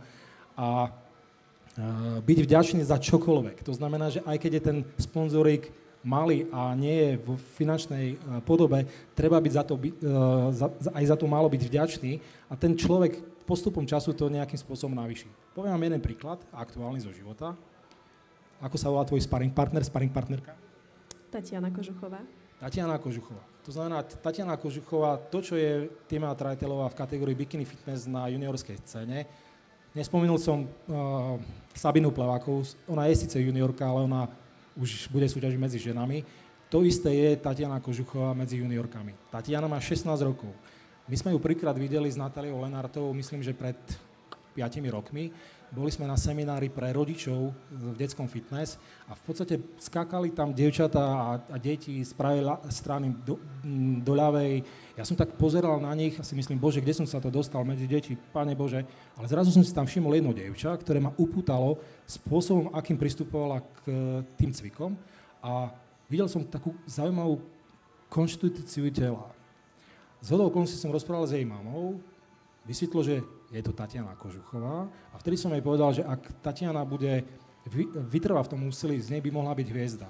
Za 6 rokov ona vyrástla na v podstate hviezdu v európskom formáte, čo sa týka fitness. Druhé miesto na majstrovstvách Európy v 16 rokoch, myslím si, že na Slovensku nikto nemal. Hovorím o juniorskej kategórii a v Salvadore takisto skončila na 2. mieste. Ak by sme boli trošičku prezieraví, ja zo Saxto nemám nič spoločné, ale vlastne mám tam kopec kamarátov, tak Tatiana mohla nastúpiť aj v kategórii body fitness z toho dôvodu, že tie kritéria na hodnotenie postavy medzi fitness a body fitness sú takmer totožné a mala byť ďalšiu medailu. A na základe týchto výsledkov, ktoré nám dosiahla, na základe toho, že videli sme u nej potenciál, v podstate, keď spoločnosť Fitness House, ktorá sa zaoberá predajom nejakých odevov a hľadala nejaké potenciálne dievčatá, ktoré by podporili, povedali sme Tatiana Kožuchová. To znamená, že niekedy človek príde k sponzorovi ani sám nevie ako, ale musí mať nejakú zaujímavú prezentáciu a musí vedieť, čo má, alebo čo by mohol tomu sponzorovi ponúknuť. Takže sponzor nie je podmienkou na to, aby ste úspešne súťažili. Samozrejme chápem, že sponzor vám môže to súťaženie uľahčiť a ak je to dobrý sponzor, môže vám pomôcť hlavne s prezentáciou. To je to najpodstatnejšie. To znamená, že každý sponzor zvyšuje kvalitu vášho, povedzme, portfólia a možno časom príde zaujímavejšia ponuka, tak ako sa to stalo v prípade Timy Trajtelovej. Má ešte niekto nejakú otázku? Pýtajte sa.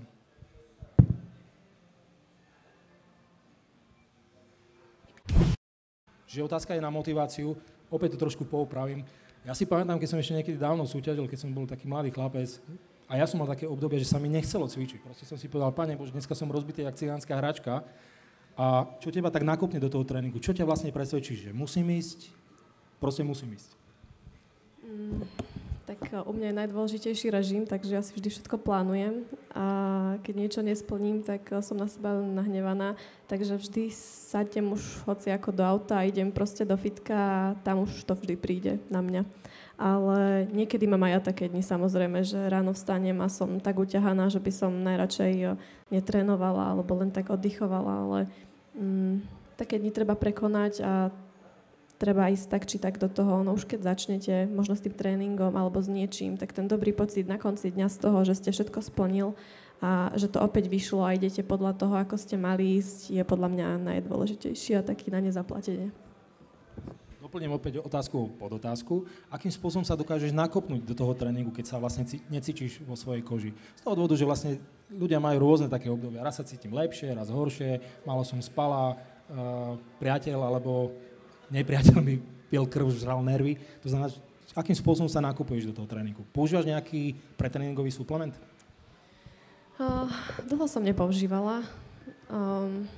Možno aj pol roka teraz. Teraz si občas dám, ale ono to nie je v suplementoch. Je to v tom, čo máte v hlave. A keď si človek povie, OK, idem do toho, teraz som tu a za tú hodinu dám zo seba maximum, tak to je to, čo si každý musí povedať, pretože ten tréning za vás nespraví ani ten pretréningový stimulant, ani niečo iné. Takže musíte to byť vy, ktorí sa nakopnete.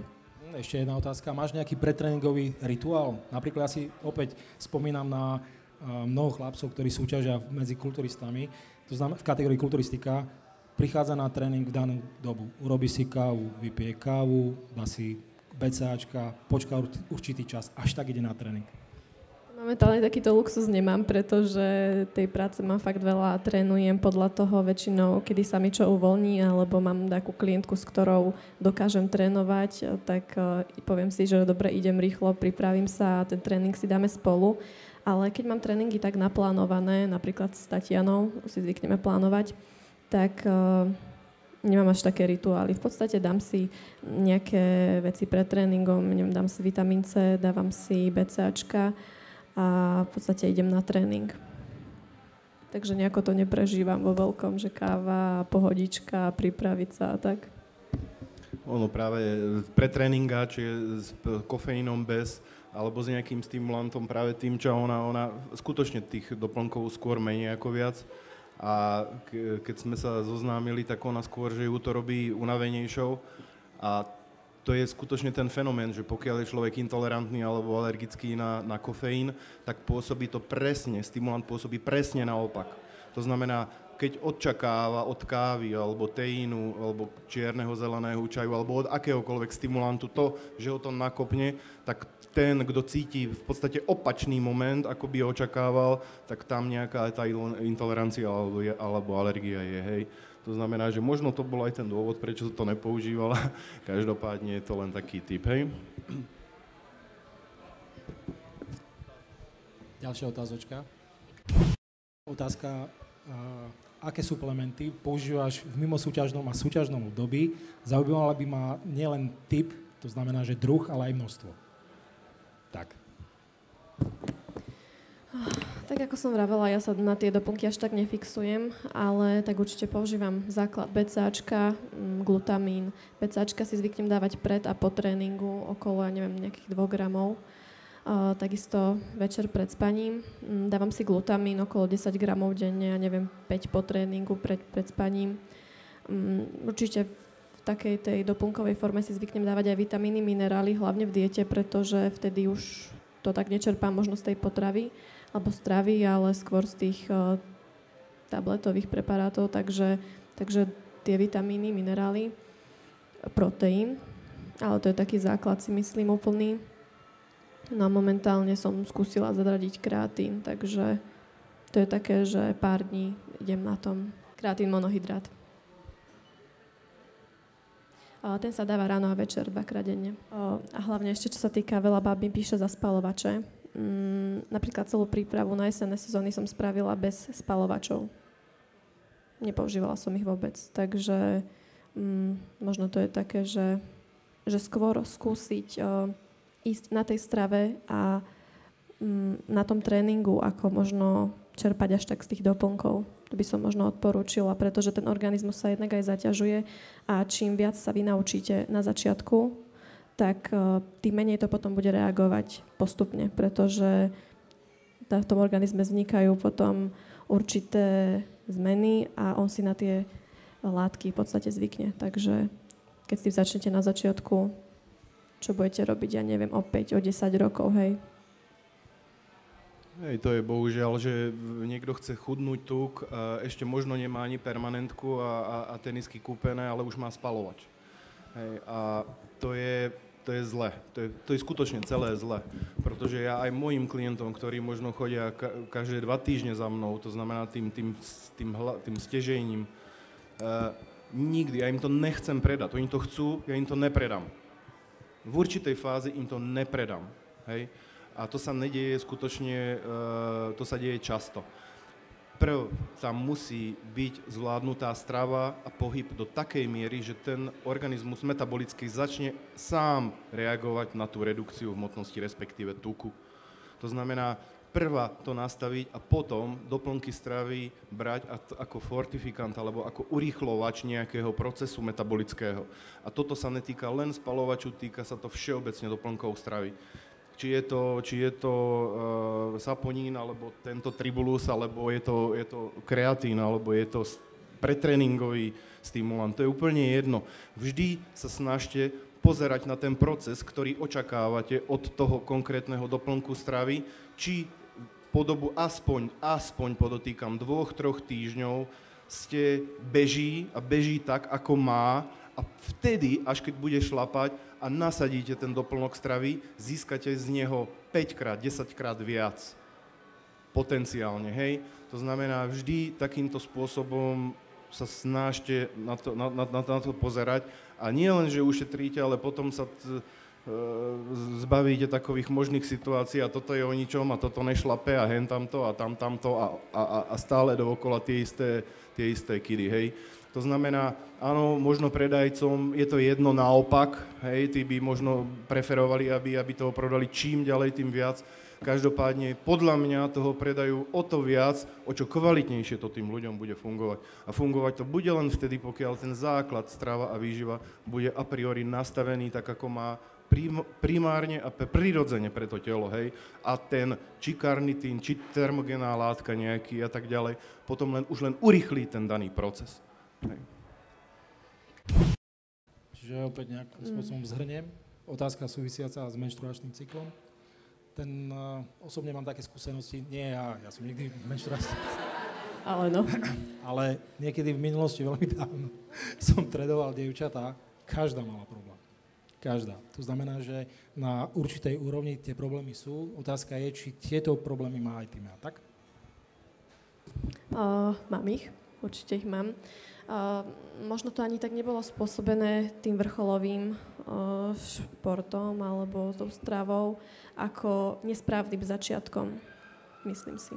Pretože poznám aj pretekárky, ktoré majú, povedzme, tie hormóny v poriadku a dobre, že ešte aj nie v deň súťaže dostanú ten svoj cyklus, ktorý majú dostať, ale potom sú tu tie druhé baby, ktoré možno to preháňajú s dietou, možno majú slabší organizmus. Ja napríklad som zistila podľa toho, že som bola na testoch, že ten organizmus v podstate nezvláda záťaž spojenú s dietou alebo s tou stravou. Takže potom samozrejme tam vznikajú tie hormonálne výkyvy a už jen to speje najprv k tomu stratu toho cyklu.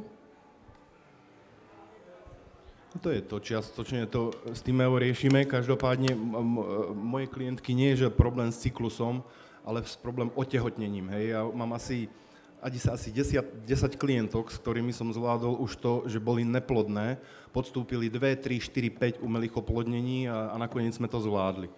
Keď mám povedať môj názor, je to o 2 veciach. Je to o tom, že idete pod bazálom alebo idete dlhodobo pod kalorickým príjmom, to je jedna vec, ktorý nemusí byť, pokiaľ použijete dobre tuky.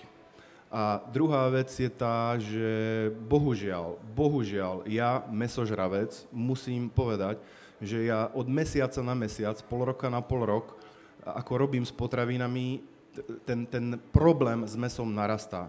Jednak je to tým, že proste ten trend či ketogénnych diet, tak bohužiaľ veľmi prospešnej veci je aj kontraproduktívny a problém s mäsom, vy viete, že v extrémnom podotýkam, prevedení je dna.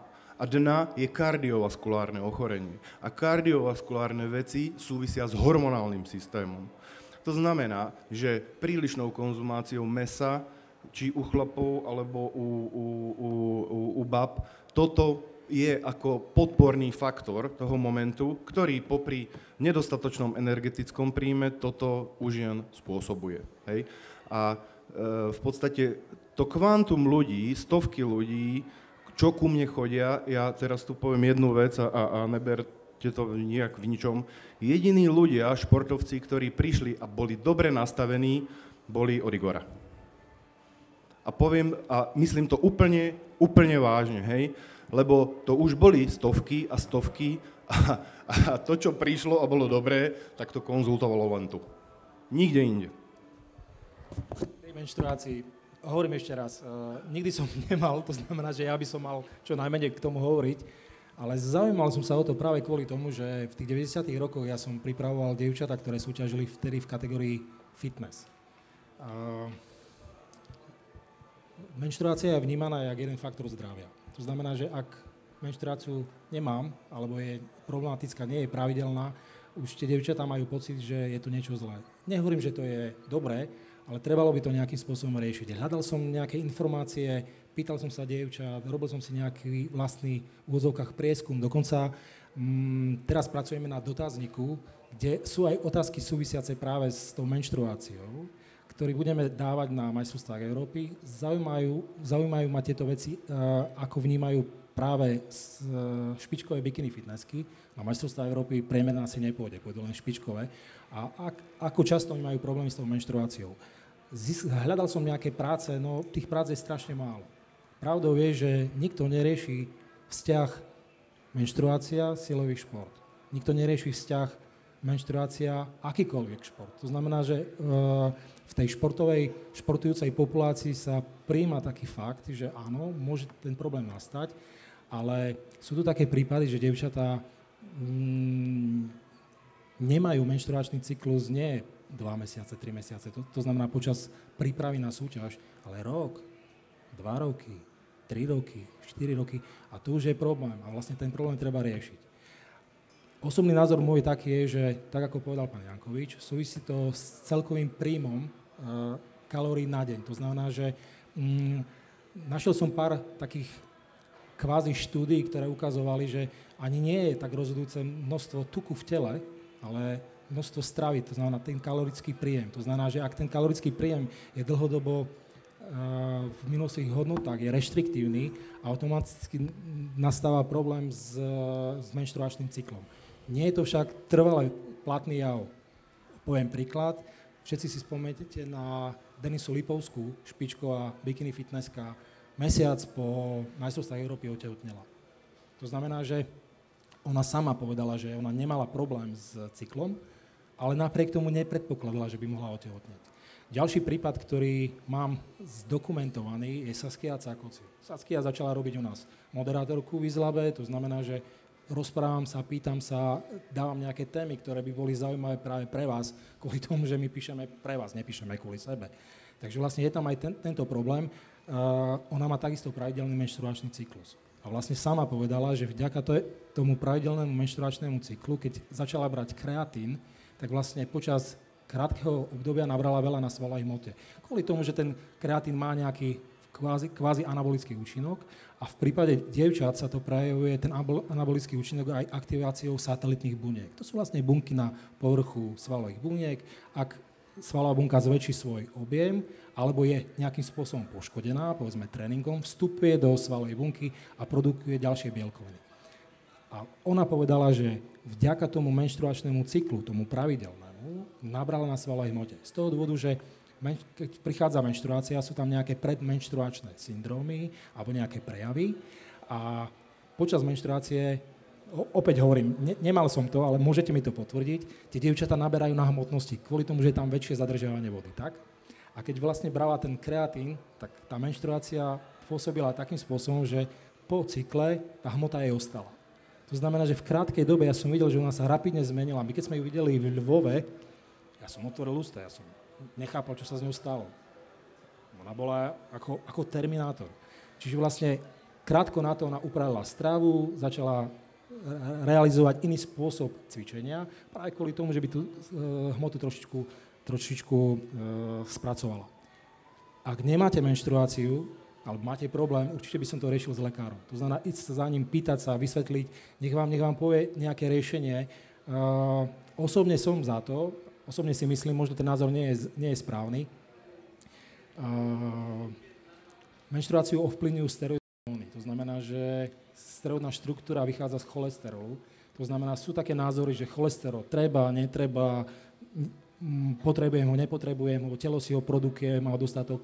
Ja si myslím, alebo zastávam názor, že strava by mala práve obsahovať aj cholesterol, kvôli tomu, že on v tej sterogenéze je vlastne východzí produkt pre tvorbu gestagénov, progesterov, androgenov.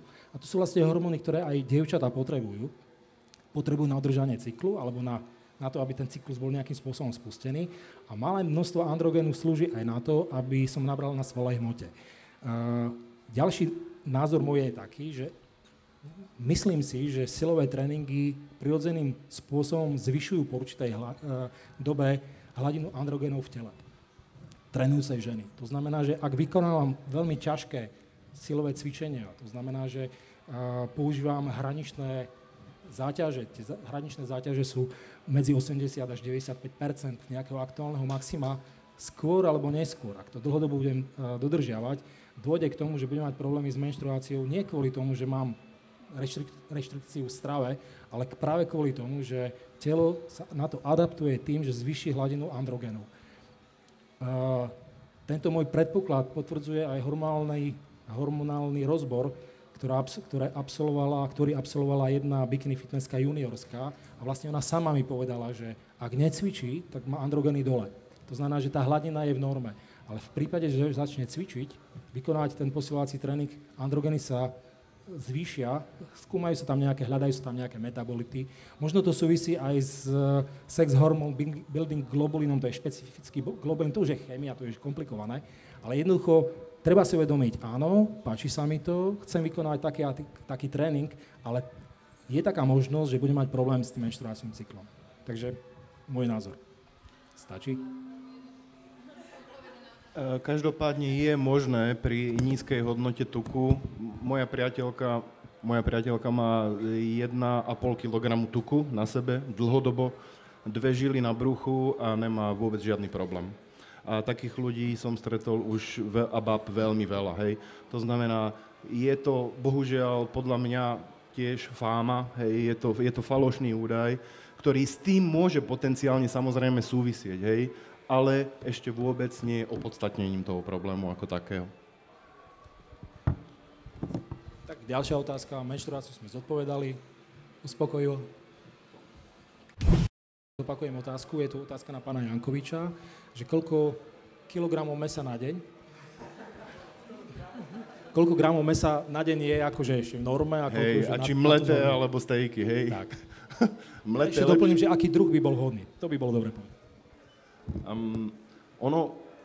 Ja tvrdím jednu vec, záleží pre koho, kedy a dokedy. To sú 3 veci, ktorým som už skoro známy. To znamená pre koho, kedy a dokedy. To znamená, ja som zastanca toho istého údaju ako pán Kopček, tých bielkovín jednoznačne netreba veľa. To znamená, stačí do 2 gramov, pokiaľ sa ide do nejakej extrémnejšej diety v zmysle smer ketogéna, tak podľa mňa to môže byť kľudne ešte o 25% menej, pretože tá syntéza bielkovín a všetkého funguje úplne inak a to využitie je ďaleko väčšie. To znamená, 2 gramy sú z môjho pohľadu nie priemer, ale max a strop a plne postačujúce. A najmä v dietách, lebo v dietách to ľudia preháňajú aj s bielkovinami, lebo si to nejak ospravedlňujú, že z toho sa ako nepriberá, ale to nemusí byť pravda, hej? Lebo jednak to stopuje metabolizmus ako taký, to znamená, všetko ide pomalšie a aj chudnutie, a na druhú stranu je to určitý kalorický nosič, to znamená, hej, tie kalórie to mäso tak či tak obsahuje. To znamená, podľa mňa určite nejesť cez 2 gramy. To je môj názor. Potom ešte trošička záleží, podľa toho, čo mám odpozorované, záleží od krvných skupín. Niektoré krvné skupiny sú viac zaťažené na bielkoviny, hlavne majú lepšie trávenie, niektoré viac na sacharidy. alebo na samozrejme bielkoviny obsiahnuté v akože sacharidových zdrojoch, povedzme to tak, hej, to znamená viac rostlinného. To sú ale už dosť špecifika a samozrejme hlavne záleží od bezprostredného stavu, pretože je veľa ľudí, ktorým by som aj rád dal mäso a možno aj relatívne viacej, ale bohužiaľ nemôžem, hej.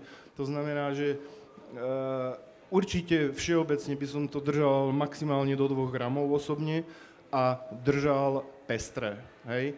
To znamená, aspoň sa trošku zamixoval tie zdroje, pokiaľ sa tu bavíme všeobecne a mala by to byť všeobecná odpoveď alebo rada, hej. A potom všetko ostatné už je vec individuálna, ako som povedal, záleží pre koho, kedy a dokedy. Mliečna bielkovina určite šlape. Problém je v tom, že záleží pre koho, hej. Ona fyzicky šlape, hej.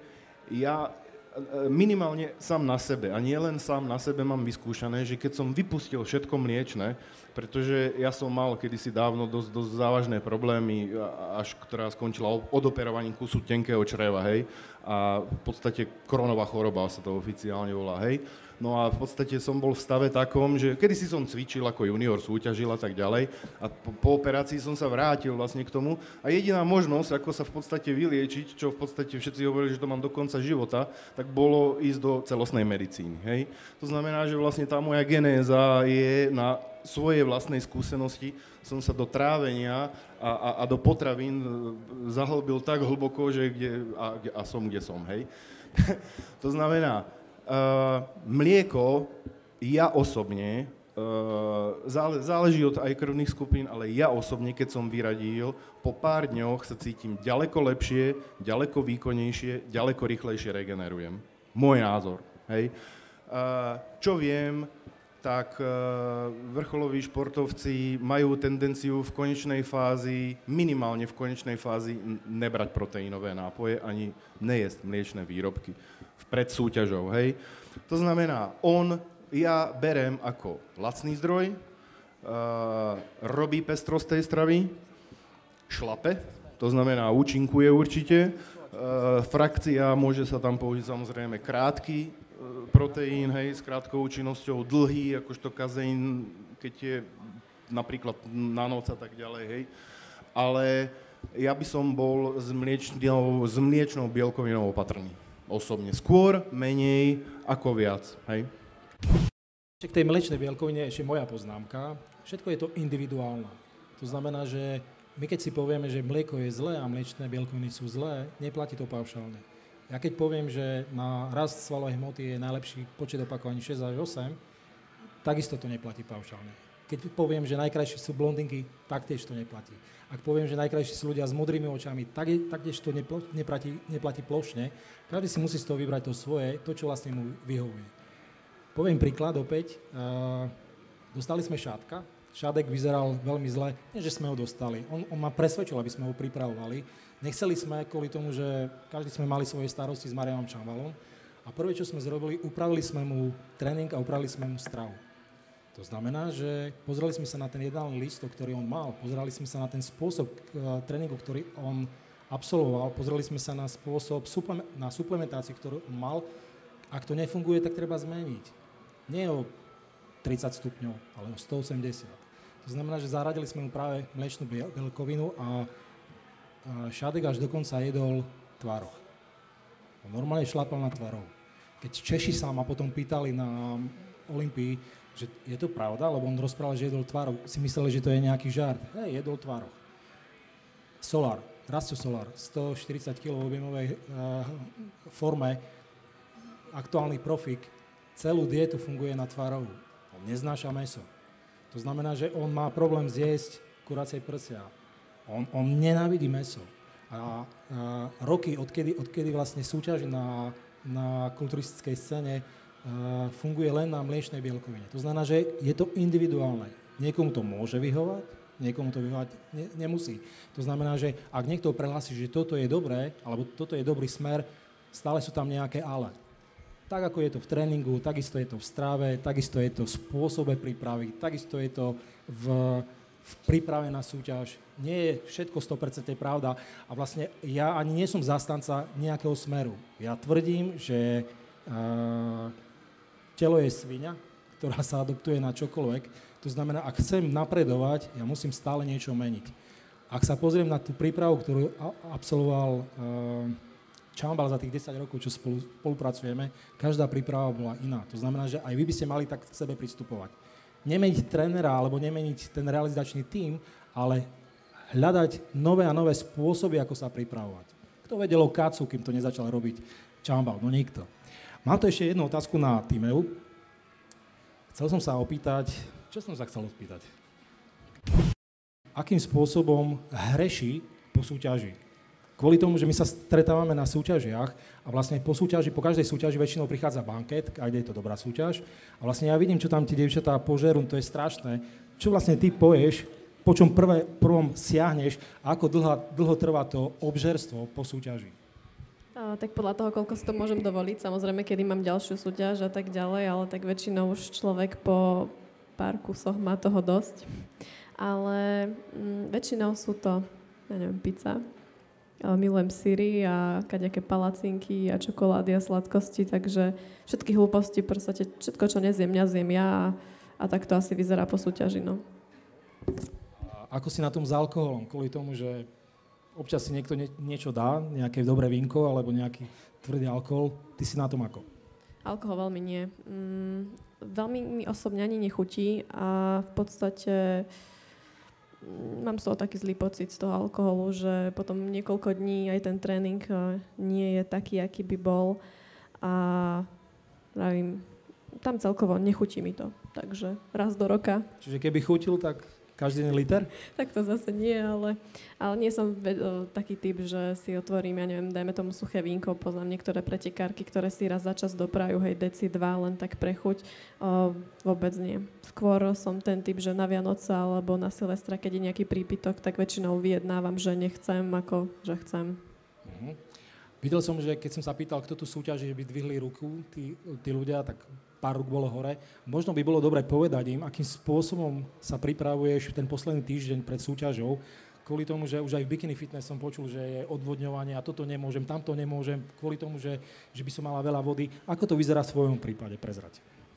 Ja som tiež vždy obvodňovala, v podstate robím aj super kompenzáciu. Od pondelka idem 3 dní na bielkovinách, potom zase 3 dní cukrujem, ale uvidím, ako to bude ďalej. Samozrejme, každou súťažou sa človek učí a myslím si, že časom by som to vedela spraviť možno aj z tréningu, pretože viem, že niektoré bikini fitnessky sa pripravujú tak, že vyslovene ten týždeň pred súťažou sú už pripravené a už iba udržiavajú to, čo v podstate spravili. Takže možno časom skúsiť bez odvodnení a bez cukrovania a tak ďalej. Možno by bolo dobre povedať aj, ako vyzerá tvoj posledný deň pred súťažou. To znamená 24 hodín. Z toho dôvodu, že je taká skupina športovcov, to je jedno, či to sú bikini fitnessky, body fitnessky, ktorí tvrdia, no nepôjdem spať, z toho dôvodu, že počas spánku sa mi často forma kazí. Ty si aký typ? Spíš, nespíš, kedy vstávaš? Ako vlastne vyzerá ten tvoj denný režim pred súťažou, tesne pred súťažou? Väčšinou je to klasický deň. V podstate ráno vstanem, väčšinou ešte mám klientky, pracujem, buď sa snažím z toho menej, keď sa nepodarí, tak pracujem klasicky, ako vždy, každý deň. A iba strava s tým, že sa snažím viac trošku oddychovať a keď sa dá, tak hlavne psychicky sa pripravovať na ten nasledujúci deň. Vlastne bežná činnosť. Neprežívam to nejako veľmi, že nespať alebo niečo. Aj. Rozumiem. Ty si bola zvyknutá len na dobré výsledky. Vravel som, že stále to bolo v finále top 3. Bola tu Olympia, 11. miesto. Bolo to 11. miesto pre teba sklamanie, alebo v podstate ťa to nakoplo do toho ďalšieho tréningu a ukázalo ti, ten výsledok ti ukázal, že musím niečo zmeniť a musím niečo ukázať lepšie, ako som ukázala v tej Prahe. Bolo to jedno s druhým určite. Nemôžem povedať, že to bolo sklamanie, aj keď bolo, pretože za ten výsledok si môžem sama kvôli tomu, že až tak príliš som chcela prísť pripravená, že sme to zodrali a prišla som vychudnutá, čo nebolo vlastne dobré a bolo to kontraproduktívne absolútne, ale určite ma to nakoplo v tom ďalej na sebe zapracovať a postaviť sa na svet v úplne inej forme a ukázať, že teda to 11. miesto už viac nechcem, dáko. Je ešte 12., 13., tak čo je? A tak 11. som ešte nemala, no a dúfam, že už ani nebudem. Rozumiem. Má ešte niekto nejakú otázku, alebo už končíme? Nech sa páči. Ja už dneska jem všetko. V podstate, hej. Ono sa hovorí, alebo takéto všeobecné odporúčanie lekárov je, že jesť bezzvyškovú stravu, hej. To znamená, že niečo, čo nie je hrubé, nemá jadierka, vločky, otruby hrubé a tak ďalej, hej. Toto je určite pravda v prípade, keď ten zažívací trakt je v akutnom stave, to znamená, ten zápal prešiel z toho chronického, ktorý je tam jednoznačne roky je, v ten akútny a to črevo je tenké, hej, to znamená zraniteľné jednoducho a tak ďalej. To znamená, z toho dôvodu sa odporúča či už bezprostredne na akútny stav, alebo prevenčne, alebo preventívne bezzvyšková strava. Ten skutočný problém, ale z môjho pohľadu teda aj osobný, a nie len osobný, ale aj veľa klientov, ktorí prišli aj preto, lebo chceli, alebo preto, lebo ten istý problém zvládajú, tak on tkvie v potravinách, v selekcii a v alergiách a intoleranciách, hej, a ktoré potom, netvrdím, že sú to len potraviny, môže to byť aj bakteriálny pôvod a iný, sú tam asi 4-5 hlavných dôvodov, ale ten potravinový je primárny a spôsobuje zápal. Väčšinou tenkého čreva, tenké črevo je koronová choroba. Zápal hrubého čreva je ucelozná kolitída. Gastritída je zápal žalúdku. Hemeroidy sú zápal konečníku. Hej. Sú ľudia a bohužiaľ aj takého klienta som mal ešte prednedávnom, už sa z toho chvála Pánu Bohu vyhrabal, ten mal zapálený zažívací trakt od dutiny ústnej až po konečník.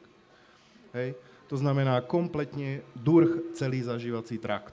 To znamená, potraviny a selekcia alebo výber, alergia, intolerancia hrajú v tom rolu. Hrajú v tom rolu a vlastne kde ten zápal začne je relatívne jedno, ale on sa môže pohybovať, migrovať, môže tam byť celý zažívací trakt, časť a tak ďalej. Dlhodobo, krátkodobo, akutne, chronicky.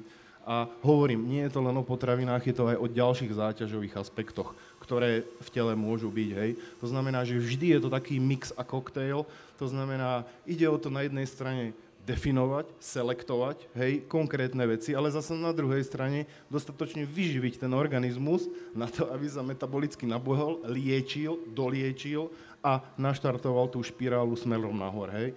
To znamená, že nejde o to len jednoducho zakázať, ja zakazujem veľmi nerád, hej, lebo ja toho človeka mám posúvať ďalej.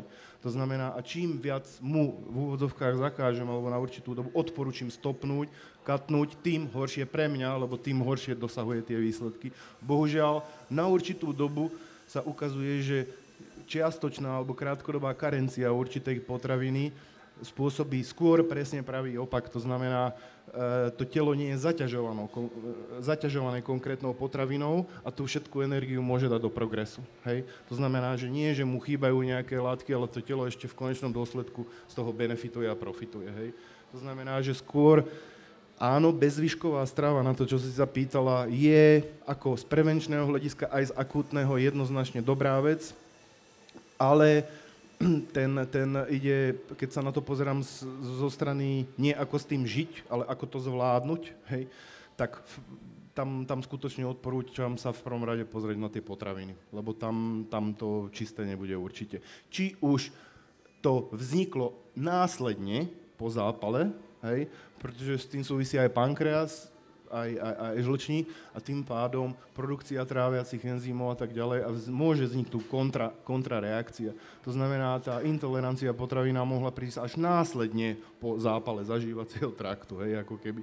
To znamená, čo už bolo prvé, a tak to už treba rozsukovať, ale potraviny tam jednoznačne tú rolu bohužiaľ hrajú. Ešte nejaká otázočka? Je tu taká otázka, že či konzumácia alkoholických nápojov krátko pred súťažou, či môže podľa teba zlepšiť formu, či máš s tým nejakú skúsenosť? Osobnú skúsenosť s tým nemám, ale veľa pretekárok alebo pretekárov to zvykne praktizovať. Samozrejme, tam si treba aj zvážiť to, že ten organizmus je tak unavený a tak vyčerpaný, že ako to zareaguje a aké množstvo samozrejme aj dať. Ale fakt malom množstve by to mohlo trošku viac pomôcť k tej ostrosti a ešte viac odvodniť. Ale samozrejme, človek nikdy nevie, ako odvodnený a samozrejme vydietovaný, unavený, vyčerpaný zareaguje na ten alkohol. Tiež som počula už aj rôzne prípady, či už tráviaca alebo tak ďalej. Opäť z mojej praxe.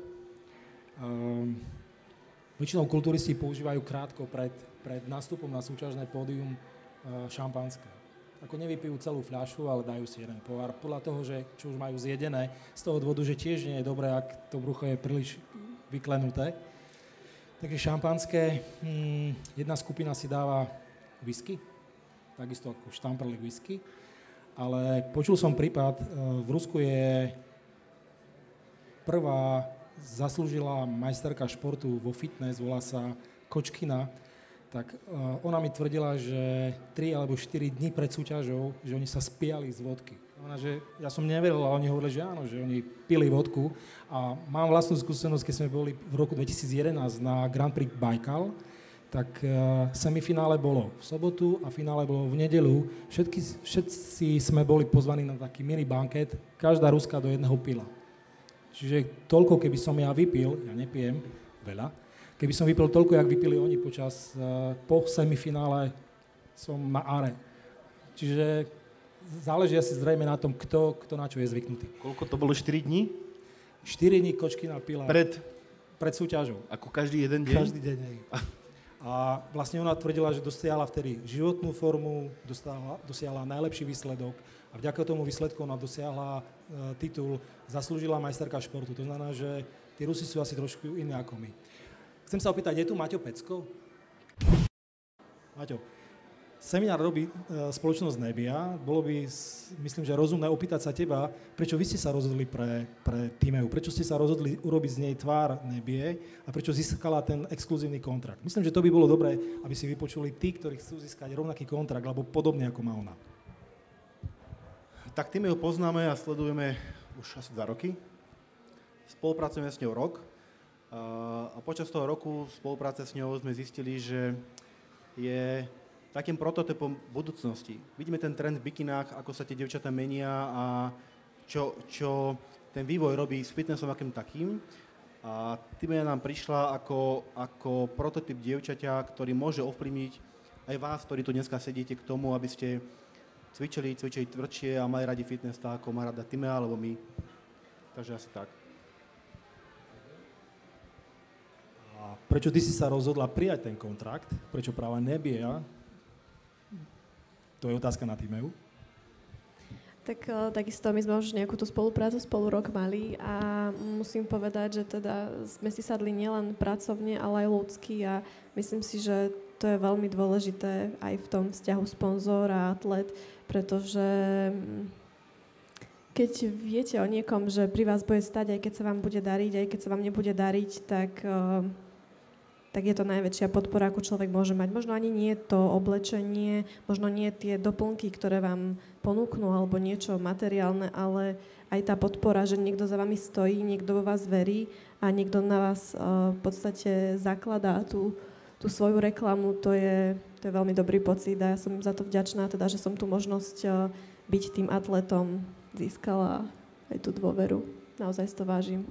Ja Nebiu poznám len zvonku, to znamená, že nie som členom Nebia týmu, nepracujem s vami, v podstate my sme priatelia, zároveň sme aj obchodní partneri. Ty máš určite takú bližšiu skúsenosť, čo tebe sa najviac páči vlastne na práci v spoločnosti Nebia a v podstate na práci celého týmu Nebia, to, čo vlastne robí, čo teba najviac oslovilo? Tak najviac ma osloví tá súdržnosť celého týmu, že v podstate všetci ťahajú za jeden povraz, všetci, ktorí v tej firme pôsobia, nejako milujú to, čo robia a celé to okolo, takže je to veľmi vidieť na akciách všade. Tá atmosféra, keď sme na firme napríklad, pretože momentálne sa zapájam aj do navrhovania kolekcie so Stankou, ktorá je vzadu.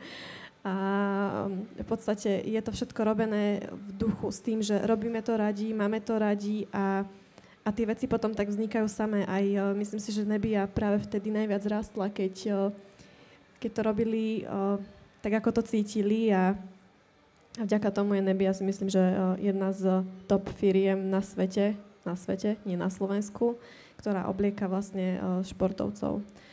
A takisto je to o tom, hlavne o tom prístupe, ktorý medzi sebou majú s tým, že si pomáhajú, že pracujú na tom všetkom spolu a to sa mi najviac páči. No uvidíme, ako dopadne tento rok, myslím rok 2016, ale rok 2015 pre Nebiu znamenal aj účasť na prestížnom Olympia víkende. V prípade, že stanete sa partnerom Robina Chenga, v prípade, že opäť dostanete ponuku obliekať súťažiacich na Olympii, teraz už neviem, koľko tých súprav ste robili, 180, 190? Bolo ich asi 200. Asi 200. Objaví sa Timea aj v Las Vegas? Ešte kým ti odpoviem na tú otázku, by som doplnil tú predošlú, kde si sa pýtal na to, že prečo Timea. Timea to pekne povedala, že nie je to len o tom vzťahu športovom, ale o tom, že si ľudia musia sadnúť a Timea nám veľmi sadla ako človek. Že nie je to niekto, kto sa hrá na športovca a dneska už na absolútneho majstra sveta, na nejakú hviezdu. Takže Timea nemá tie hviezdne maniere, je to dievča, nechcem povedať, že z ulice, ale z ulice, ktorá vie, odkiaľ prišla, vie, kam patrí a to je strašne dôležité. Že nedá, aj keď vy sa budete s ňou fotiť alebo rozprávať, tak nebude to Timea majsterka sveta, ale len Timea a to je strašne dôležité a nám sa páči, že napriek tomu, že fakt ide rakotovo hore, stále zostalo to Timeou. No a keď sa spýtaš na tú Olympiu, samozrejme, že pokiaľ sa naplní ten cieľ je, že dostať sa na Olympiu 2016, tak Timea tam bude s nami. Timea bude s nami nielen na Olympii, ale na všetkých tých veľkých súťažiach a X-Factor, ktoré absolvujeme, aj to napríklad FIBO, tak bude tam vlastne hosťom v našom stánku. Ďakujem za odpoveď. Ešte nejaké otázky, alebo už končíme? Treba mi ísť na východ. Cesta zlá, v Poprade sneží. Sa páči? Čiže zopakujem otázku. Kto jej varí? Či si pripravuje stravu sama, alebo či jej niekto varí, tak? Dlho to bolo vlastne moja príprava. Varila som buď v noci po robote, alebo skoro ráno, ja neviem, o 4:00 som stála a navarila si na celý deň. Momentálne mám vo Zvolene jednu reštauráciu, ktorá mi s týmto naozaj pomáha. Je tam moje menu. Samozrejme je to tak, že ja tam nejaké veci robím a tak ďalej. Aktívne sa takisto zapájam do celého chodu prevádzky, ale na základe toho ja zase mám stravu na celý deň od nich, takú moju pripravenú vždy, takže momentálne som odbremenená od toho a je to také ľahšie. Ale šlo to aj keď som varila sama. Napadla ešte jedna otázka. Naposledy my sme sa videli v Salvadore. To bolo potom, ako si vyhrala ten absolútny titul. No máme rok 2016, my sme nerozprávali o tvojej budúcnosti. Čo plánuješ pre rok 2016? Budeš súťažiť, nebudeš súťažiť? Ak budeš súťažiť, kde nastúpiš? Bola si teraz na reprezentačnom zraze, to znamená, že predpokladám, že je tam nejaká predstava, že na súťažné pódium nastúpiš. A ak áno, na aké súťaže? To by ma zaujímalo. Momentálne to nechávam celé také otvorené, nakoľko by som sa rada hlavne posunula výkonnostne, čo sa týka aj formy, aj všetkého, takže všetko ukáže čas. Samozrejme, chcela by som štartovať na jar, pokúsiť sa postupne zaraďovať nejako medzi ženy, keďže už tie juniorky budú takou samozrejmosťou pre mňa, že by som na nich chcela štartovať, či už na Európe alebo na svete, ale uchádzať sa aj o to miesto medzi ženami. Takže podľa toho, ako to bude vyzerať, ja neviem, za 2 mesiace sa rozhodnem, ako spravím sezónu. Aj ty si mi odporúčal, že pauzu viem, ale neviem si predstaviť dať pauzu a nebyť na tom pódiu. Asi by mi to veľmi chýbalo, aj keď určite by to bolo produktívne, čo sa týka toho rastu, možno aj osobnostného, aj športového. Ale určite by som chcela teraz jar ešte vyskúšať tak, ako som šla doteraz. Takže 2016 je zatiaľ otvorený a hlavne by som sa chcela viac zapájať do vecí pracovných. Chcela by som viac robiť takéto semináre, takisto pracujeme so Stankou na novej kolekcii. Bude to zaujímavé určite, veľmi ma to baví a myslím si, že so Stankou budeme najradšej, keď budeme vidieť baby alebo vás všetkých nosiť oblečenie, ktoré sme navrhli, keď sa vám bude páčiť a keď budeme na tom pracovať ďalej a ďalej. Takže 2016 si myslím, že bude rok plný nových vecí a verím, že to všetko zvládneme spoločne.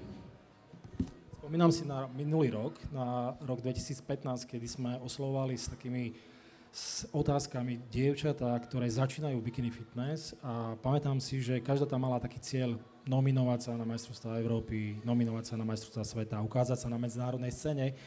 Ty už si sa na medzinárodnej scéne ukázala. Je tam taká aj myšlienka, úvaha, že by v prípade, že by ti to bolo umožnené, to znamená výsledok by si dosiahla a mala by si šancu, že by si nastúpila aj v pro kategórii? Zvažuješ aj nad takouto možnosťou? Je to taký sen. Doteraz som to asi nikde ani nejako neavizovala, ale určite ten vrchol, ktorý by som chcela dosiahnuť, je získať tú pro kartu a samozrejme bojovať v tom pro o čo najlepšie výsledky. Určite súťažiť aktívne, pokiaľ mi to dovolí zdravie, pokiaľ všetko pôjde tak, ako má, budem naďalej nejako napredovať. Rada by som časom dosiahla tú pro kartu. Držím palce, nech to vyjde. Ďakujem. Ešte nejaké otázky?